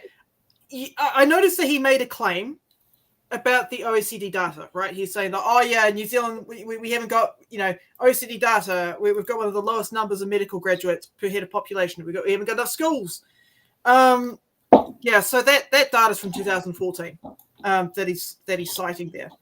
But here's the real kicker, right? We actually have the second highest proportion of international medical graduates among the OECD countries behind Israel. So including 43% specialist workforce. And many of those international graduates historically stayed in New Zealand. Yeah, but here's the kicker. We've got poor retention rates. They're all heading off overseas back to Australia, or they're going to Canada, or they're going to England. Yeah. So having another school, great. The problem is that how the question becomes, how does that retain? How do we retain the doctors? We're like, we've got the school, fantastic. We could increase numbers, or we could increase capacity down at Otago and up in Auckland. We could do that. Okay, whatever. We're going to distribute it for Waikato. Great. How are we going to retain the doctors? We still haven't answered that question. And again, like I said on previous commentary about Nelson Hospital, right? You got people being demoralized. You got people that are working in very high, they're working in hospitals that are at full capacity already, right? Yeah. And Dr. Gary Piunde has stated that a lot of people are shifting over to the private sector, and the private sector tends to prioritize cases that are very easy to handle, that are not severe chronic cases like what you would see with the elderly or like what you'd see with disabled folk. And of course, you got places like Nelson. We've got we've got an aging population, and we've got an increasing population as well. So will these private hospitals want to deal with people like my grandmother? No. Whereas the public system, you're forced to deal with it. Yep. Whereas the private system, no, sorry, you're too high risk. Yeah. So it's like with my father when he was working as an optometrist, right? Sometimes, he worked as a private optometrist. He wasn't working under the public, but he would take on some pretty hard cases because he was one of the cheaper optometrists in town, right? My dad was very dedicated to dealing with people and a lot of his patients were from the Remataka prison, and were elderly people. They didn't have a lot of money. So those were the people that my father would regularly see. The people that couldn't afford to go to other more expensive private optometrists and who had quite complex needs. But not every private provider is like that, and quite often he had to refer them onto the hospital, right? And we're getting to that. We're getting to a point now where you could have an optometrist like my father, who's offering services at a much lower price than the rest of the optometrists or whatever sector they're in, at a much lower competitive price. But the problem is that if they've got something really bad, like cancer or something, they've got to go to the hospital. Now what? Yeah, exactly. Will they have free market can't fix everything. Yeah. Your optometrist, can go work out exactly what lenses your glasses need, or what you need for glasses, and get your sight there. But they can't sit there and remove cancer from an eye, or cancer that causes, can cause a deterioration of eyesight. Like my grandma's eyesight issues, no surgery can change it. She's she's already done cataracts. Yep. That got her 10 years. Yep. But she's at when it was macular degenerator, you'll probably know what the words are better, being a daughter of an optometrist. There was nothing that could be done, and it was just basically you're going to have to adapt to this new norm. Yeah, and for an elderly person, that's quite hard. But this is my grandma you're talking about. But yes, you are right. Many elderly people, it's literally sit and do it. So there were two people who were there. My grandma was one, John Eyes was another. They both had cataracts operations the same year. They got the eyesight that pushed them out to the same point. Now, John had to have his son Tony take his driver's license off him. Okay? My grandma voluntarily gave up driving. And I think that's because my grandma's a female. My grandma's watched a lot of these things. She prepared to adapt. John didn't. John died after having was it a stroke that later broke his hip in the middle of the 2020 level 4 lockdown. My grandma, on the other hand, had just been slowly adapting, making changes through there, and every single time she hits a road bump, things get changed and improved, and she just keeps adapting. I watched John, who just basically, the loss of eyesight basically threw him into an early grave. Now, I think John did hit, I'm not sure if John hit 90, but basically I watched both of them, all these different things go up and down, and then one was a bit adaptive, one wasn't, and the one that was adaptive is still living today, and the one that wasn't sadly passed away in the middle of a COVID lockdown. But you can see that for a private business, right, working with an elderly person who may not have much money, it's working at a loss, right? Because they've got often chronic issues. They may have poor health outcomes, or there's not much you can work with there. But that's why it's and that's why they just get shunted onto the public system. But the public system's already at capacity. You've got people who are poor. You've got people that may not be able to afford preventative care or private care, so they go into the public care when it gets really bad, and it just snowballs, right? Yeah. Actually, both my grandma and John did pay for the cataracts private, and I think they went to the same hospital.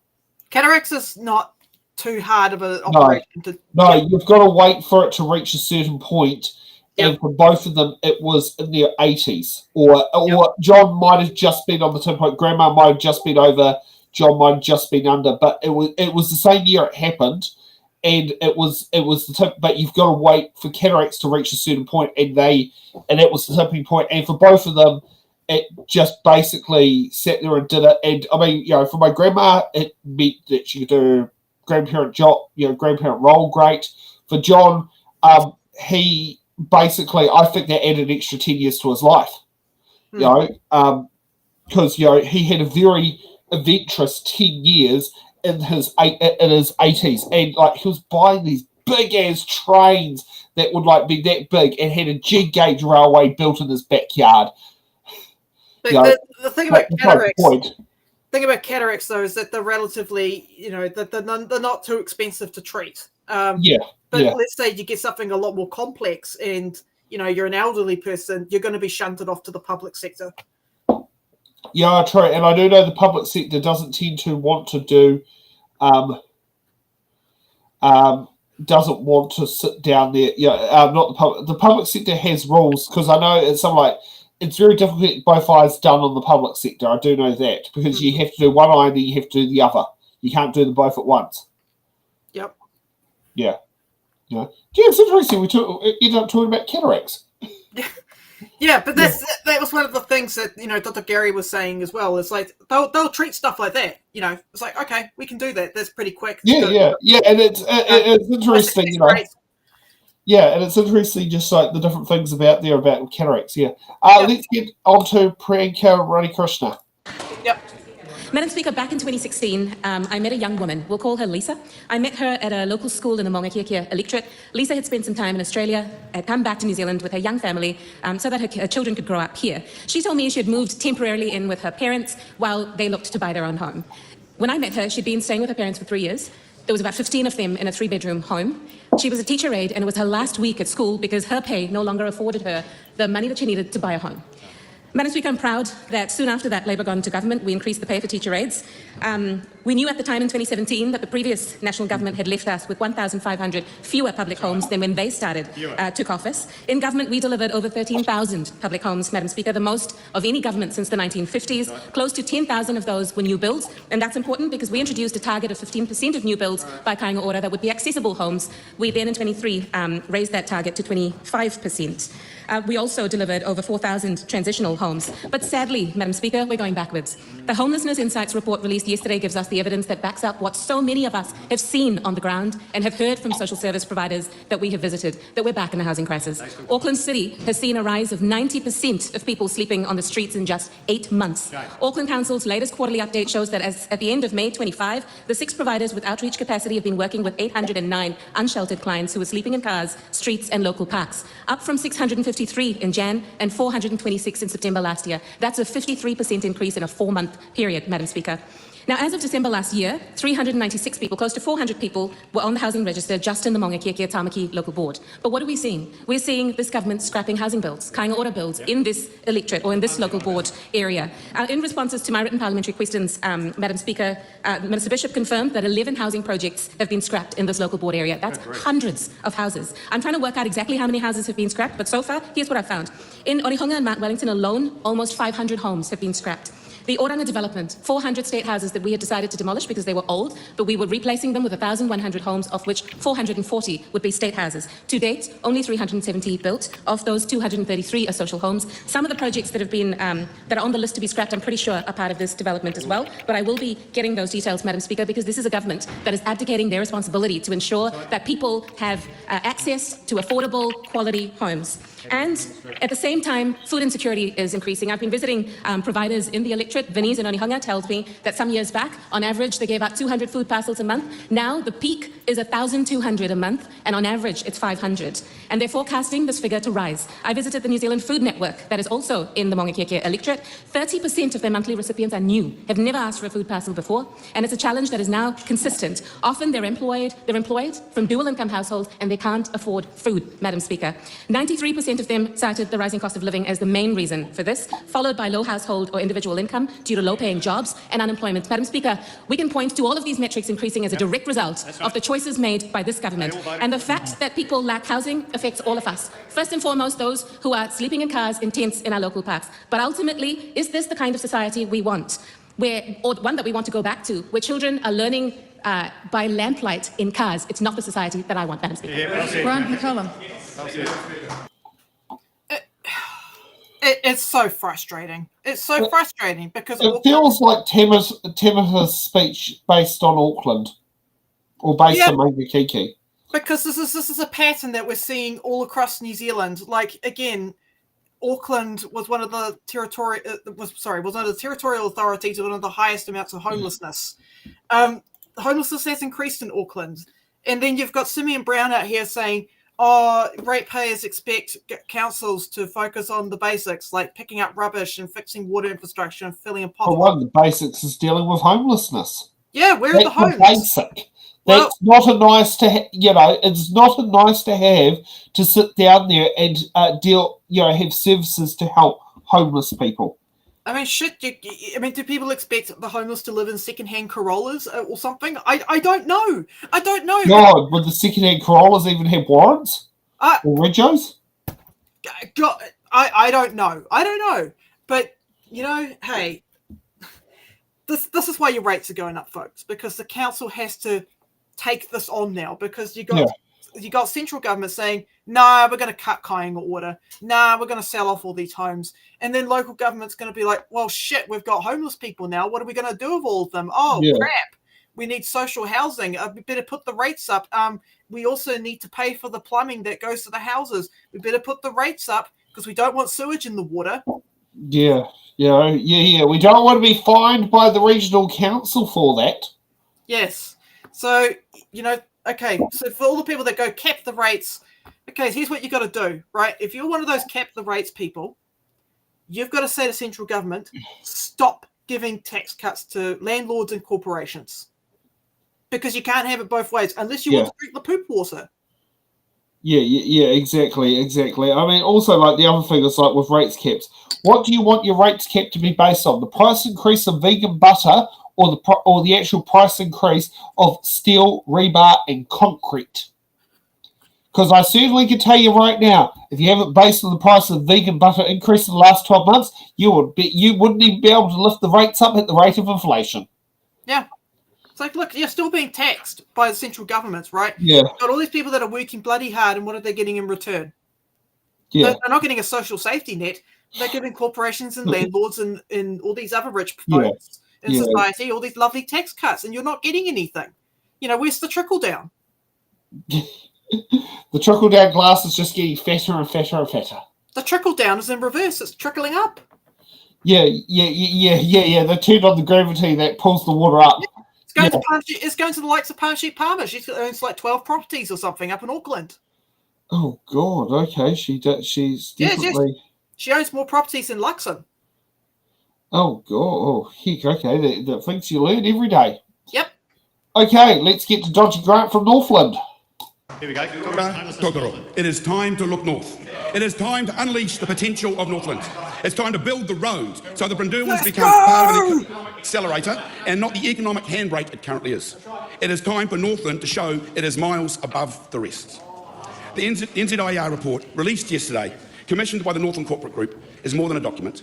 It is a blueprint for growth, a roadmap for resilience, and a declaration that Northland is ready to deliver. Not just for itself, but for Auckland and for all of Aotearoa New Zealand. Let's begin with the facts. In 2024, Northland contributed $11.2 billion to New Zealand's GDP, 2.7% of the national economy. Yet our GDP per capita remains 30% below the national average. Not because we lack talent or ambition, but because of decades of underinvestment in infrastructure and connectivity. If we reached parity today, our economy would be worth $16 billion, but we're aiming higher. We have set a bold, achievable goal to grow our economy to $60 billion by 2050. That means lifting our growth rate by just 1.1% above current trends. This is not a pipe dream. NZIER modelling shows that targeted investments, such as high-quality four-lane expressway, could boost national GDP by up to $1.2 billion per year by 2050. The Marsden Point Energy Precinct alone is expected to contribute $260 million annually and support over 1,100 full-time jobs. Madam Speaker, Northland is already delivering. Or Mr Speaker, sorry. Notice a bit of a change. Northland is already delivering. We are home to New Zealand's largest fuel import terminal, supplying 40% of land transport fuel and 80% of the jet fuel in New Zealand, including for every plane leaving Auckland International Airport. We are home to Golden Bay Cement, New Zealand's only domestic cement producer, producing 60% of our domestic demand. We produce 96% of the country's kumara, 42% of its avocados, and we're expanding into subtropical crops like bananas and coffee. Our energy companies, North Power and Top Energy, are community-owned and leading charge in renewables. By 2026, Northland will be a net exporter of electricity. With the Energy Bridge proposal, we can unlock up to 600 megawatts of new renewable energy in the next 5 years. But this is not just about Northland, it's about Auckland's growth and New Zealand's resilience and our transition to a low-carbon economy. Our Māori economy is also growing. Māori-led enterprises are driving innovation in tourism, agriculture and sustainable land use. Cultural tourism is especially in places like Waitangi, the Hokianga and Te Hiku, offers story-driven experiences that celebrate our heritage and enrich our economy. We need resilient transport infrastructure. Closures on State Highway 1, particularly on the Brindlewoods and the Mangamukas, have cost Northland businesses up to $230 million. Freight delays are forcing companies to reassess how and where they operate. This is not sustainable. And we also need the rail link out to the port so we can unlock the potential of Northport. But we also need continued investment in water infrastructure, tourism infrastructure, and also in the amazing people of the North by rebuilding North Tech and the vocational training opportunities. Mr. Speaker, this report is an invitation to look north, to see the strength of our industries, the resilience of our people, and the scale of opportunity in Northland. We are not looking for handouts. We are asking for partnership, for recognition, for the tools to do what we know we can do. Let us invest in Northland, not just for the region, but for the nation, because when Northland grows, New Zealand grows. Te Hurio, Tokoro, look north. Tēnā koutou, tēnā koutou, tēnā tātou. National is he New Zealand First MP suddenly? No. Is he thinking of Winston Peters' song sheet? I think he's trying to do a Shane Jones, but it's not working. But look, the Māori economy did not start growing because National got in. It was already growing when Labour was in town, right? And part of that is just due to the treaty settlements and stuff like that, okay? And good investment on the part of iwi. So for National to go around, whoa, look, the Māori economy's growing. Cool, I love that, but you're not. It's like taking credit for the outcome because it's something that looks good, but you didn't put any of the hard work that led to that outcome. I mean, the John Key government did a bit of hard work, but this coalition has done fuck all. Let's be real. And then you've got Jacinda, of course, who did a lot of stuff, which was great. But yeah, I can't give much credit to this coalition. So I love what Charlene has just put on here. Sounds like he wants more road cones. Start, finish road infrastructure. Don't. I mean, look. I mean, we can do road cones all day. Road cone. Yeah. But Brooke Van Velden doesn't like road cones, and neither does Parmjeet Palmer. So you got National Act and New Zealand First fighting each other over the road cones. Very funny. But yeah, he's like, whoa, we're going for growth. Yeah, this new road's going to deliver outcomes by 2050. I'm like, bro, Northland's already struggling with a homelessness crisis. Yeah. It's like, bro, the roads aren't going to do much for you at this point. You can get your homeless car to Auckland quicker. True. You can drive your homeless car to the beach in Whangarei. Absolutely. Yep. Okay, I get it now. Yep. True. You need to have roads to drive your home on, literally. Yeah. Well, that's the big question. Will we end up becoming the motor capital? Was it the motorhome? Capital is our solution to homelessness or something like that. But it was so funny. Grant was like out here going, underinvestment. And I'm like, you're damn straight. Those cuts to Kāinga Order, put in reverse. We need more investment into infrastructure. You're damn correct about that, Grant. And for the first time, I actually agree with you. Pump more money in. Pump more money in. Yep, there has to be a first, and Grant managed to do it. Yeah, stop strangling councils and put more money towards publicly owned infrastructure. Please do that. Okay, let's get to, I think it's Ginny Anderson, but I think Winston Peters does a bunch of point of orders. The Honourable Ginny Anderson. Much, Mr. Speaker. Te awa tupua rau, he auripo e te awa kairangi, he kaitiaki ki te whenua. Ko te wai o te awa kairangi, ko te toto o te whenua. Ko te whenua, ko te toto o te tangata. The waters of the Hutt River are the lifeblood of the land, and the land is the lifeblood of its people. Mr. Speaker, my local issue is an important one. Chris Bishop has a plan to pollute the Hutt River, and I would like to stop it. He's rewriting the rules that protect our fresh water, our lakes, our rivers, and our drinking water. And the core issue in this, Mr. Speaker, is that he is removing the cap on synthetic nitrogen fertiliser, which is already causing big issues for the Hutt River. Now, some may say that Mr. Bishop is a shrewd political operator, but he has committed the cardinal sin of defecating in his own backyard, and the people of the Hutt Valley will not stand to watch that happen. The problem we currently have is that nitrate cause toxic... Right Honourable Winston Peters. Mr. Speaker, how can someone be allowed to get away with that comment with respect to Mr. Bishop and the backyard? I won't repeat it, it's so disgraceful. It is defamatory in the extreme, and set outside would be cause for a libel case, but here we are, tolerating Parliament. Now, she described him doing something in his backyard which is false, untrue, and she should be asked to stand up now, withdraw and apologise. Okay, can we pause here? Some colourful descriptors. Yes, go ahead, Laura.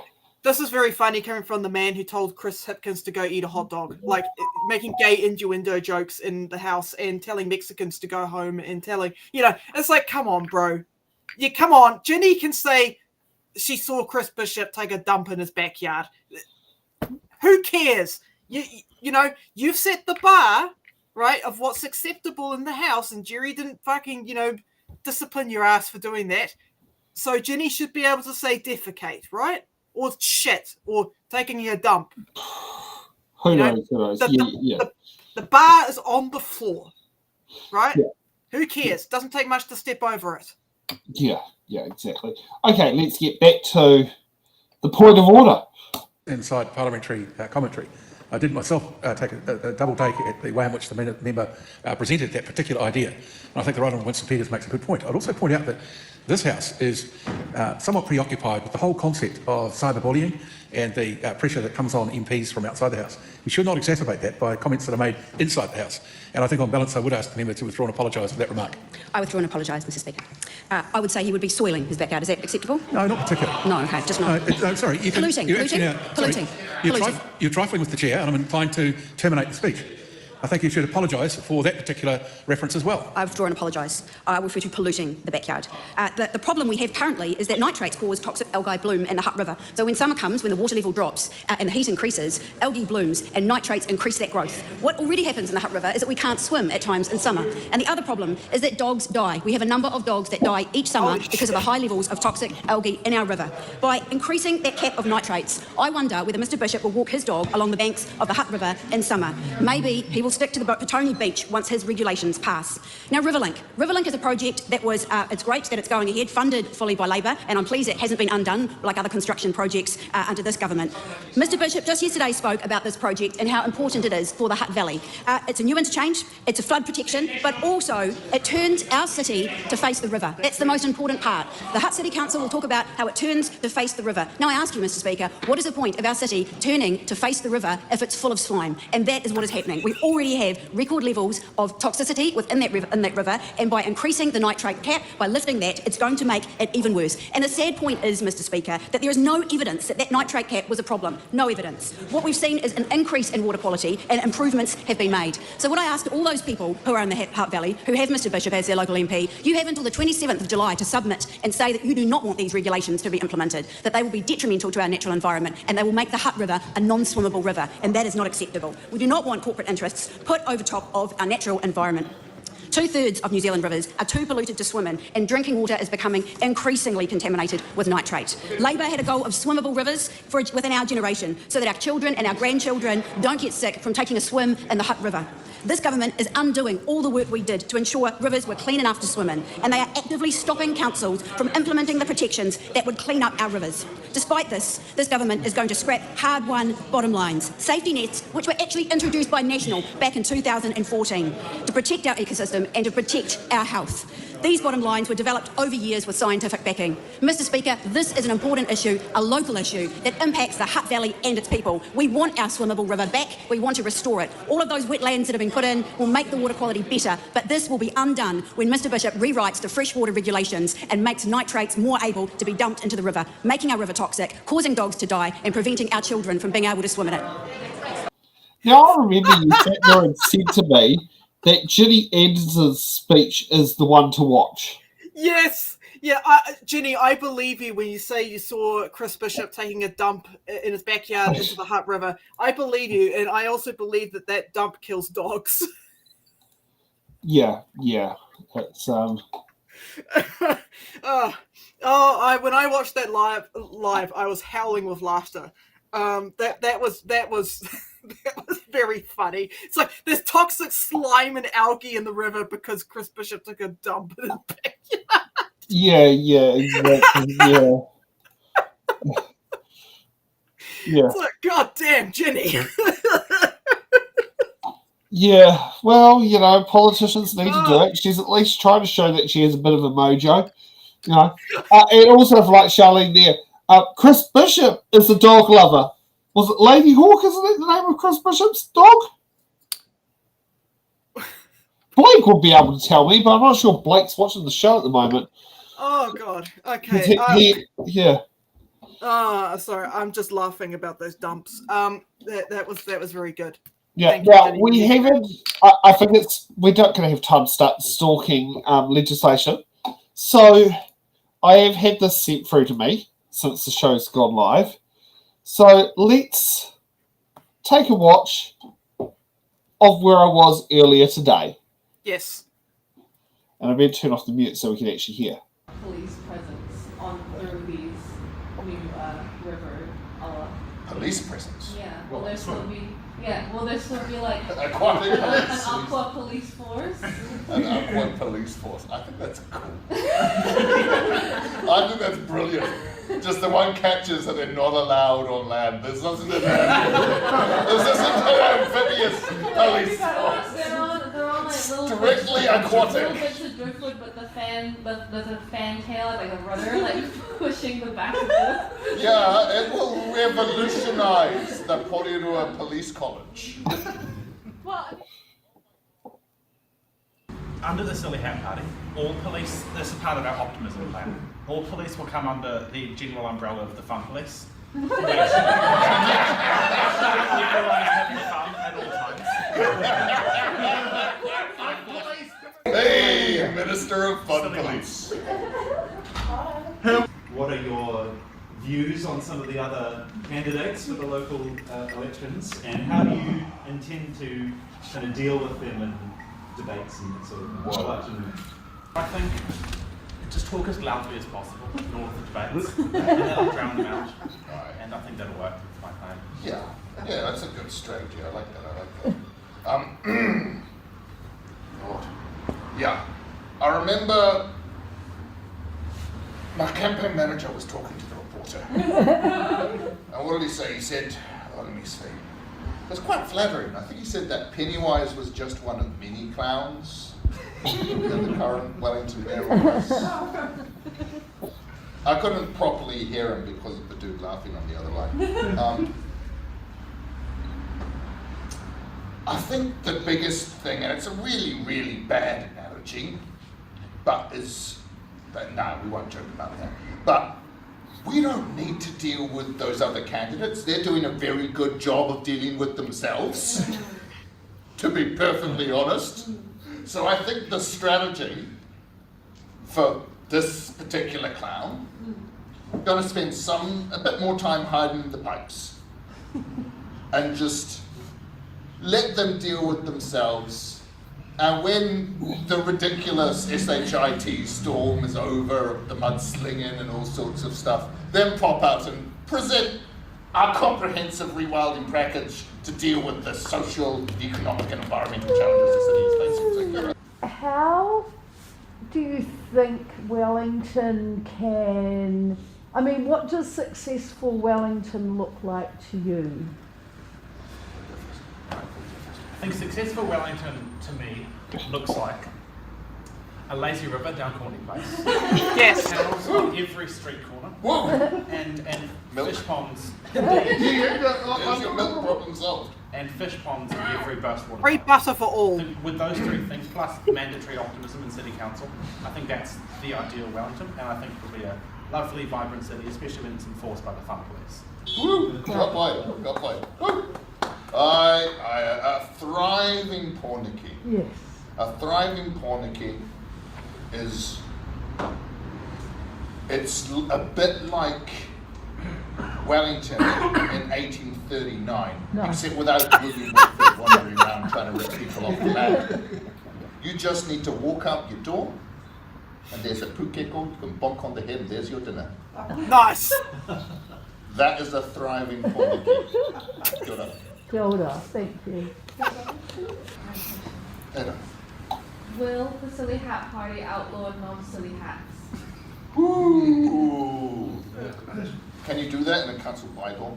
In this council. What? I was going to say, the only time you can wear black hat is at a funeral.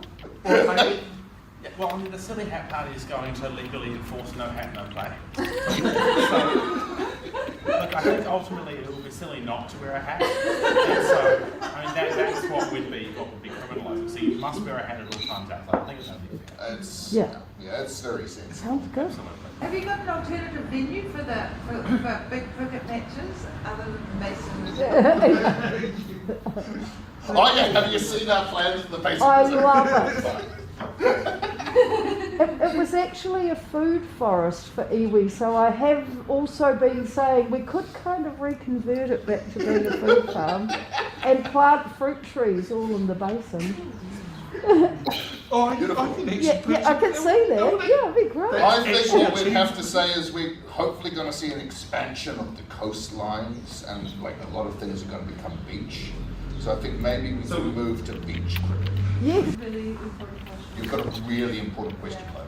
Well, I mean, obviously within this plan to rewild Wellington, there's a lot of focus on animals, and I was just wondering where in your plan do balloon animals fit?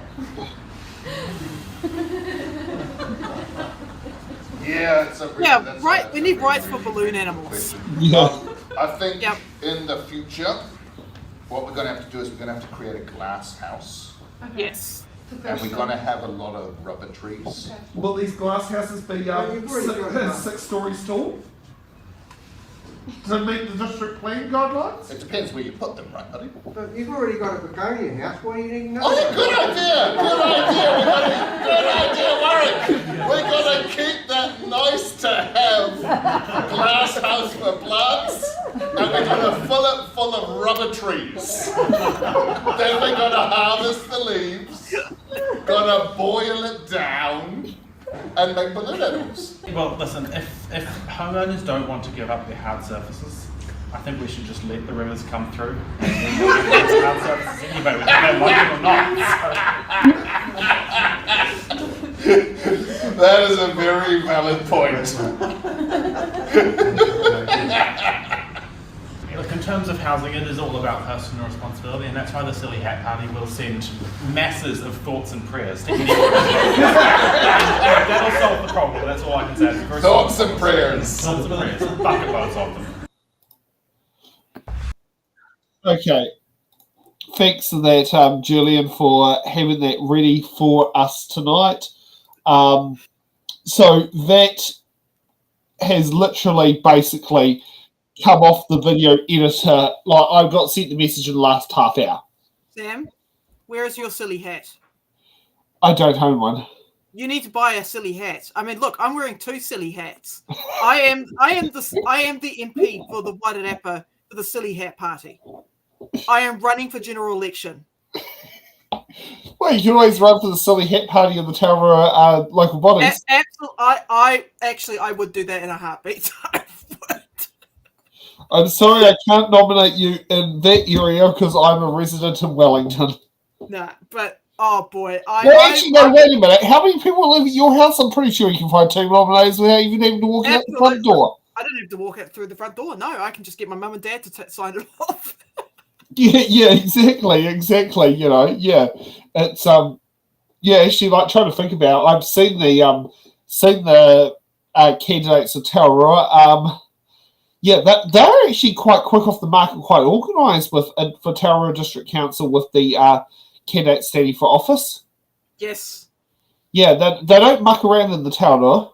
Well, if the Silly Hat Party is still around in I don't know, in 3 years' time, I would love to run as a candidate.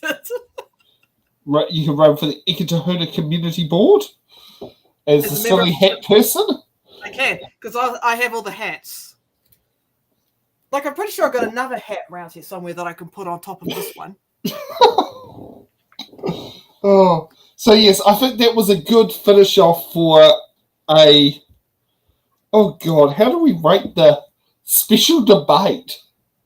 Well, I liked Jenny's speech. I thought she had the best speech of the night. Yeah, no, I agree with you there. Yeah, I agree with you. Jenny Markroft, I also rate quite highly in her speeches. We learned a lot about Warkworth. Yeah, she didn't come up with any solutions to the problem, but she did highlight the problem, and the problem's very interesting. So yeah, I like that. Yes, and if you want to avoid what do you call it, poop in your oysters, buy Bluff oysters, because Bluff is nowhere near Warkworth. Yep. But yeah, I mean, again, this is why we need red tape to prevent the poop water from ending up in your taps. Yes. Yeah. I mean, like, you look at the UK, right? They privatised a lot of their water infrastructure, and they've still got problems with the poop water.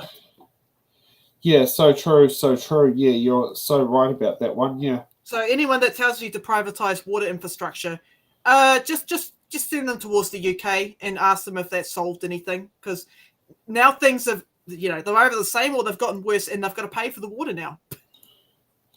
Yeah, yeah. Okay, the submissions that are coming up over the next couple of weeks that you need to get it in. The Immigration Fiscal System Sustainability Integrity Amendment Bill closes tomorrow night.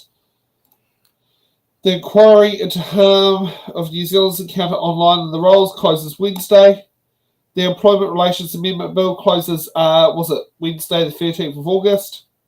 The Legal Services Distribution of Special Funds Amendment Bill closes the 14th of August. The Online Casino Gambling Bill closes on Sunday, the 17th of August. Now, before we head off, guys, please like and subscribe. Please tick the thumbs up. If you really hate my silly hats, tick the thumbs down. But if you like my silly hats, tick the thumbs up. And we also have merch. Look, I finally bought a new T-shirt that fits me. Look. Oh, nice. Yeah, so you went one size down. I went one size down and I bought a green. Oh, nice. Now, I was at the post office yesterday to buy the car rego. $188 to register my van for 12 months. However, there is a typo that has been found on there. We have a Catterton District Council. Oh. I think you know it's missing an R. Yes. However, do we fix it or do we have them as a running gag? Just fix it. Everyone would get so confused. I mean, look, most of the people that turn up to these kind of things are elderly anyway, so they'll get too confused. You got to put the R back in. Put the R back into Carterton. Yeah. Not Yes. Catterton. Yes, well, we could have Rob Mark on our back with that. Yeah. Now, there is a bit of a change.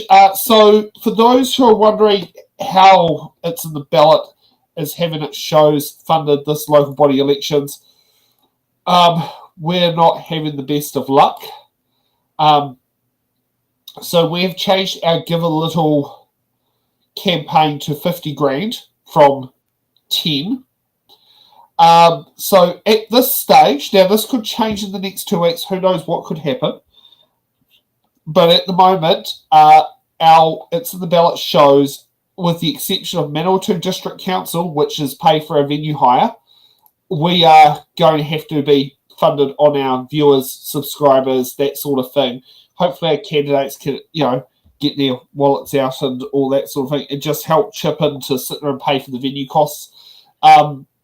As I could sit there and say, Laura's local council, they're making money out of It's in the Ballot for being there, because all our shows are in council venues. The same with, I'm trying to think, there's Horowhenua District Council will be in the same boat. Campbell Coast District Council, 2 of the 4 shows are in council venues. So, yeah, that's... Have you tried... I was having this conversation the other day. Have you tried reaching out to schools, or have you tried reaching out to, using a school hall, or have you tried... the problem with the school halls is it's time of the booking. So I'm in the moment in a pickle with one venue.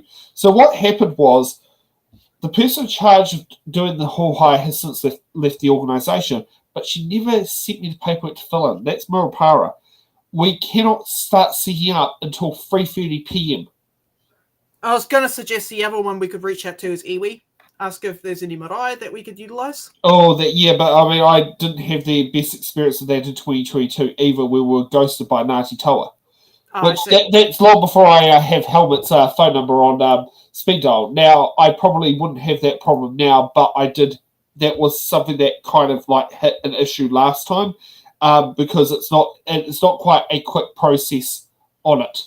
So, when you try to, you remember, I was booking these venues in January and February is when most have been booked. So Murupara School, we've hit a snag with school halls, and it's the only community venue in Murupara. So we're hoping like hell there's an elected unopposed for one of their 3 races in Murupara, so that we can just basically wham our production time into a shorter period, basically can cut out one of the production parts, because that's the big gamble we have here with local body elections, is when we're doing these bookings, we don't know how many candidates are standing because nominations haven't yet opened at the time. Now they've closed. So that is something that we will be sitting there trying to work out. So yes, if you get those koha tickets, that'll be great. If you want to sit down there and give a little, great. You've got a couple of days if you want that to be in the August payout. So you can buy merchandise, as Laura's showing off t-shirt. Yes, it's a good fitting t-shirt. Yep. So yeah, so that is getting on there. And I mean, there's different bits of work there. We've got Linda, will be working on things there to try and bring it. She's actually going to talk to her brother to see what help he can do if there's any Māori funding out there, considering one of our focus is Māori wards. Good recommendation. That can be all great. Yeah, it's kind of like, Charlotte, we're at that point where it's not been there. Like, we've already had one email today where a candidate's trying to change the whole show format because our start time of a show is too early, according to her. Oh. And it's like, yeah, so we've got 47 production days with venues spread over there to film 147 shows over an 8 week, it's a 7.5 week period. And most of the venue hires are about $200. You know, some of them have bonds. Some ones, there's two actually near $2,000. There's one as low as, I think it's either $19 or $26. It's that whole trying to sit there and do it, and it's trying to do line up. Now, we've applied for council funding grants. We've had many applications ghosted, which is a new term because it's different from being declined. This time we've been ghosted, which is even worse because that means we haven't even put the application in for council officers to even sit there and make a decision. Oh, guys, and this is part of your nice to haves. Yeah. This is a nice to have. Even that, if they actually, even if council has actually funded it, it will cost about 1 to 2% of the total cost of an election. But it could help and bring the informedness of it. Tauranga District Council was one that had said no. The other one that said no was Palmerston North City Council. They've actually said no, we can't do it, it's too political. And here's the thing that I'm going to be frustrated. If I hear from Tracy Collis to sit there and say, the council should have said yes to be funding it, I'm basically going to have to sit down there and go do that. Because that would be an absolute kick in the teeth if I hear Tracy say this, they should have considered that. This is cost effective. And I know Manawa 2 District Council, they have actually do that. They have chipped in because they've actually seen the benefit of what it will deliver. Yeah. Don't worry about it, Charlie. I understand you're trying to be helpful. It's just we're at that point in the process. And don't get me wrong. Don't get us wrong, Charlene. That was actually a really good recommendation too, considering clubs. There's always an option in the future we can look at. Yeah. And actually, some of the venues we are using are clubs. Yep. Some of them are churches. Some of them are, the thing is, we tend to reuse our venues that we've had very good past experiences with. Like Nala Town Hall it's in the ballot staple location. The was it Kapiti Impact Hub is another staple location for it's in the ballot. Edge Square Community Arts Centre in Palmerston North is another staple. It's in the ballot place. We have our staple places that if we try to book them, we try to book the same places we have done in the past. In the case of Hamilton, we always do everything at All Saints Community Church because it's the Hamilton home. Yep. So if, and this is a serious question, if you are unable to get the funding you need, right, will we have to cancel shows? I don't know, possibly, or go into debt. We had that problem with the 2023. There were debts to be. There was probably about there was about $3,000 worth of debt left over to pay off. Yep. And back in 2023, you got council grants? No, that was general elections. No, in 2022, none of that. Yep. Okay. No, none of that. 2022, I basically managed to pay it through the fundings of my own business. That we probably got $1,000 in donations at the time, and then we got another $800 payment for doing a live streaming gig later on. Yep. And that covered it. but effectively it was somewhere about $6,000 was paid for out of my business. Okay, so guys, so you've got an understanding of how much it costs to do this show, Yeah. how much it's going to cost to do local body elections. If you can, feel free to chip in with a give a little, or if you're really committed to supporting us, grab one of these cool shirts. I designed it. See, it's got an entire map on it. And if you're in certain parts, if you're in certain parts of the country we're covering, chip in your time. That will go a long way. That will equally be helpful to the cause. If you could accommodate 6 people staying at your house. I'll be honest with you, Laura, there'll be one way we'll make it work, one way or another. It's just I'm very annoyed how close we've got to crunch point because of many of these, like when I sent out these requests to look at funding, these were done in April, May and June. Yep. Well, no, actually April, May. None of them were done in June. Yeah. Yep. So it is a little bit awkward that you hit a crunch point. And like, here's the thing is, when you're waiting patiently on people, it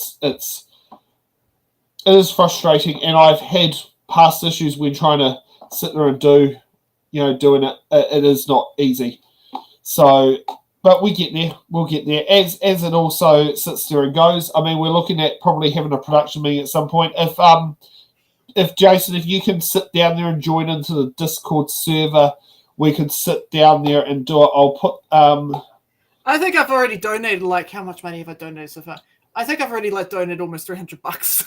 Yeah. I mean, you know how much I put in every month for the into it's in the ballot. I mean, like just to do these shows, like I'm probably spending $150 just to actually to basically keep the restreaming software and the Render Forest software going.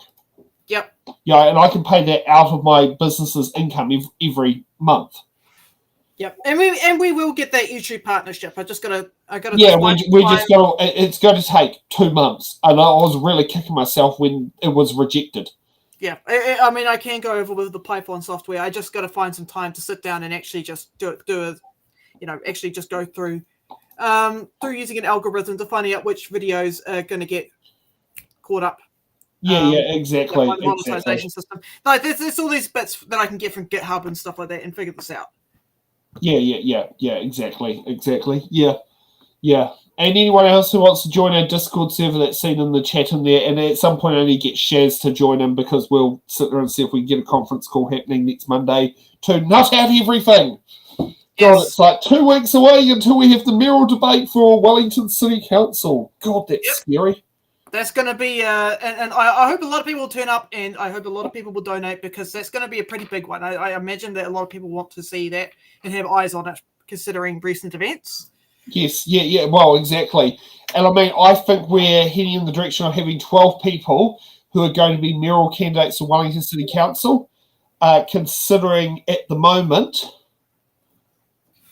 I'll head on to elections website. This is, so these are great things when you have tools. Beware, this is also public, so people can't sit there and say I'm giving out private information. If we go to nominations received and we go to Wellington City Council, so far we've got 1, 2, 3, 4, 5, 6, 7 people. You can't see the tab. 7 people standing for mayor in Wellington. Notice in that list there is no Andrew Little, there is no Ray Chung, and there's no Kelvin Hasty, and also who's the Greens person? Alex. So those names aren't even on there yet. So I would say we are probably looking at having 12 candidates standing for the mayor of Wellington, which I think will be one of the biggest in the country. Yeah, these are the rest of the positions in Wellington that you can sit there and see whether they've been filled or not. That sort of thing. And I just love the fact that Pennywise is on the mayoral candidate list. I think that is fantastic. I love that. Yeah, noticing they're not sharing who nominated them at the moment. Okay. No, my name was on there as I was one of Pennywise's nominators. And Steve Cosgrove was the other. Yeah. But yeah, you know who's on there. Ray Chung's name's not on there. Andrew Little's name's not on there. And also at the moment, they haven't been sent their invites yet because they're not yet confirmed. But I mean, I think that as soon as their invites are confirmed, they'll be on there. Yep. So let's. Should we look at Taurua? I mean, do people want to look at Taurua, or do people just want to call it a night? We'll look at Taurua and then we'll call it a night. So there are 4 people standing for mayor at the moment. Oh, and look at I recognise these people. Sorry. Well, the Tracy's on there. I know Scott. I know. Yeah. Scott must be based in Ikitahona or somewhere because he's already filled out his form, and it shows standing for South Ward, which is down your end of your neck of the woods. Yep. But it's quite amazing, the different things that are already lined up on there. But yes, the Taurua people get their shit organised. Yep. Yeah. So okay, let's go that term of call it a night, and please get your donations in on Give a Little and all that. Give a Little, or buy koha tickets, or buy a t-shirt, all that sort of stuff. And please tell your friends and family if they are interested in local body elections. Tell them that we're doing this. Get them on board. Get them interested in the koha tickets and stuff like that. It's like it's cheap to turn up and to watch. We believe in transparency around here. We want to show you everything. Yeah. And no candidate will be excluded. No. Unless you really sit there and screw it up with us. And that means do not threaten us with a lawsuit. Yeah. I think that you'd say that would be a smart one, wise one on that one. No lawsuits, and we're fine. Yeah, exactly. I think that's a very good bar. Yeah. Yeah. Okay, we'll see you guys all next Sunday. Have a good evening. Thank you for watching The Order Paper, your express ticket to the New Zealand House of Representatives. Every episode, we unravel the complex world of legislation, debate, and democracy. From bills to select committees, we've got it all covered. From our team of political commentators who will dissect and explain what's happened so you can remain up to date on what's happened in the Aotearoa, New Zealand Parliament. To support our channel, you can become a Patreon member at patreon.com/It's in the Ballot. The Order Paper podcast is brought to you by It's in the Ballot Productions, live at 8 p.m.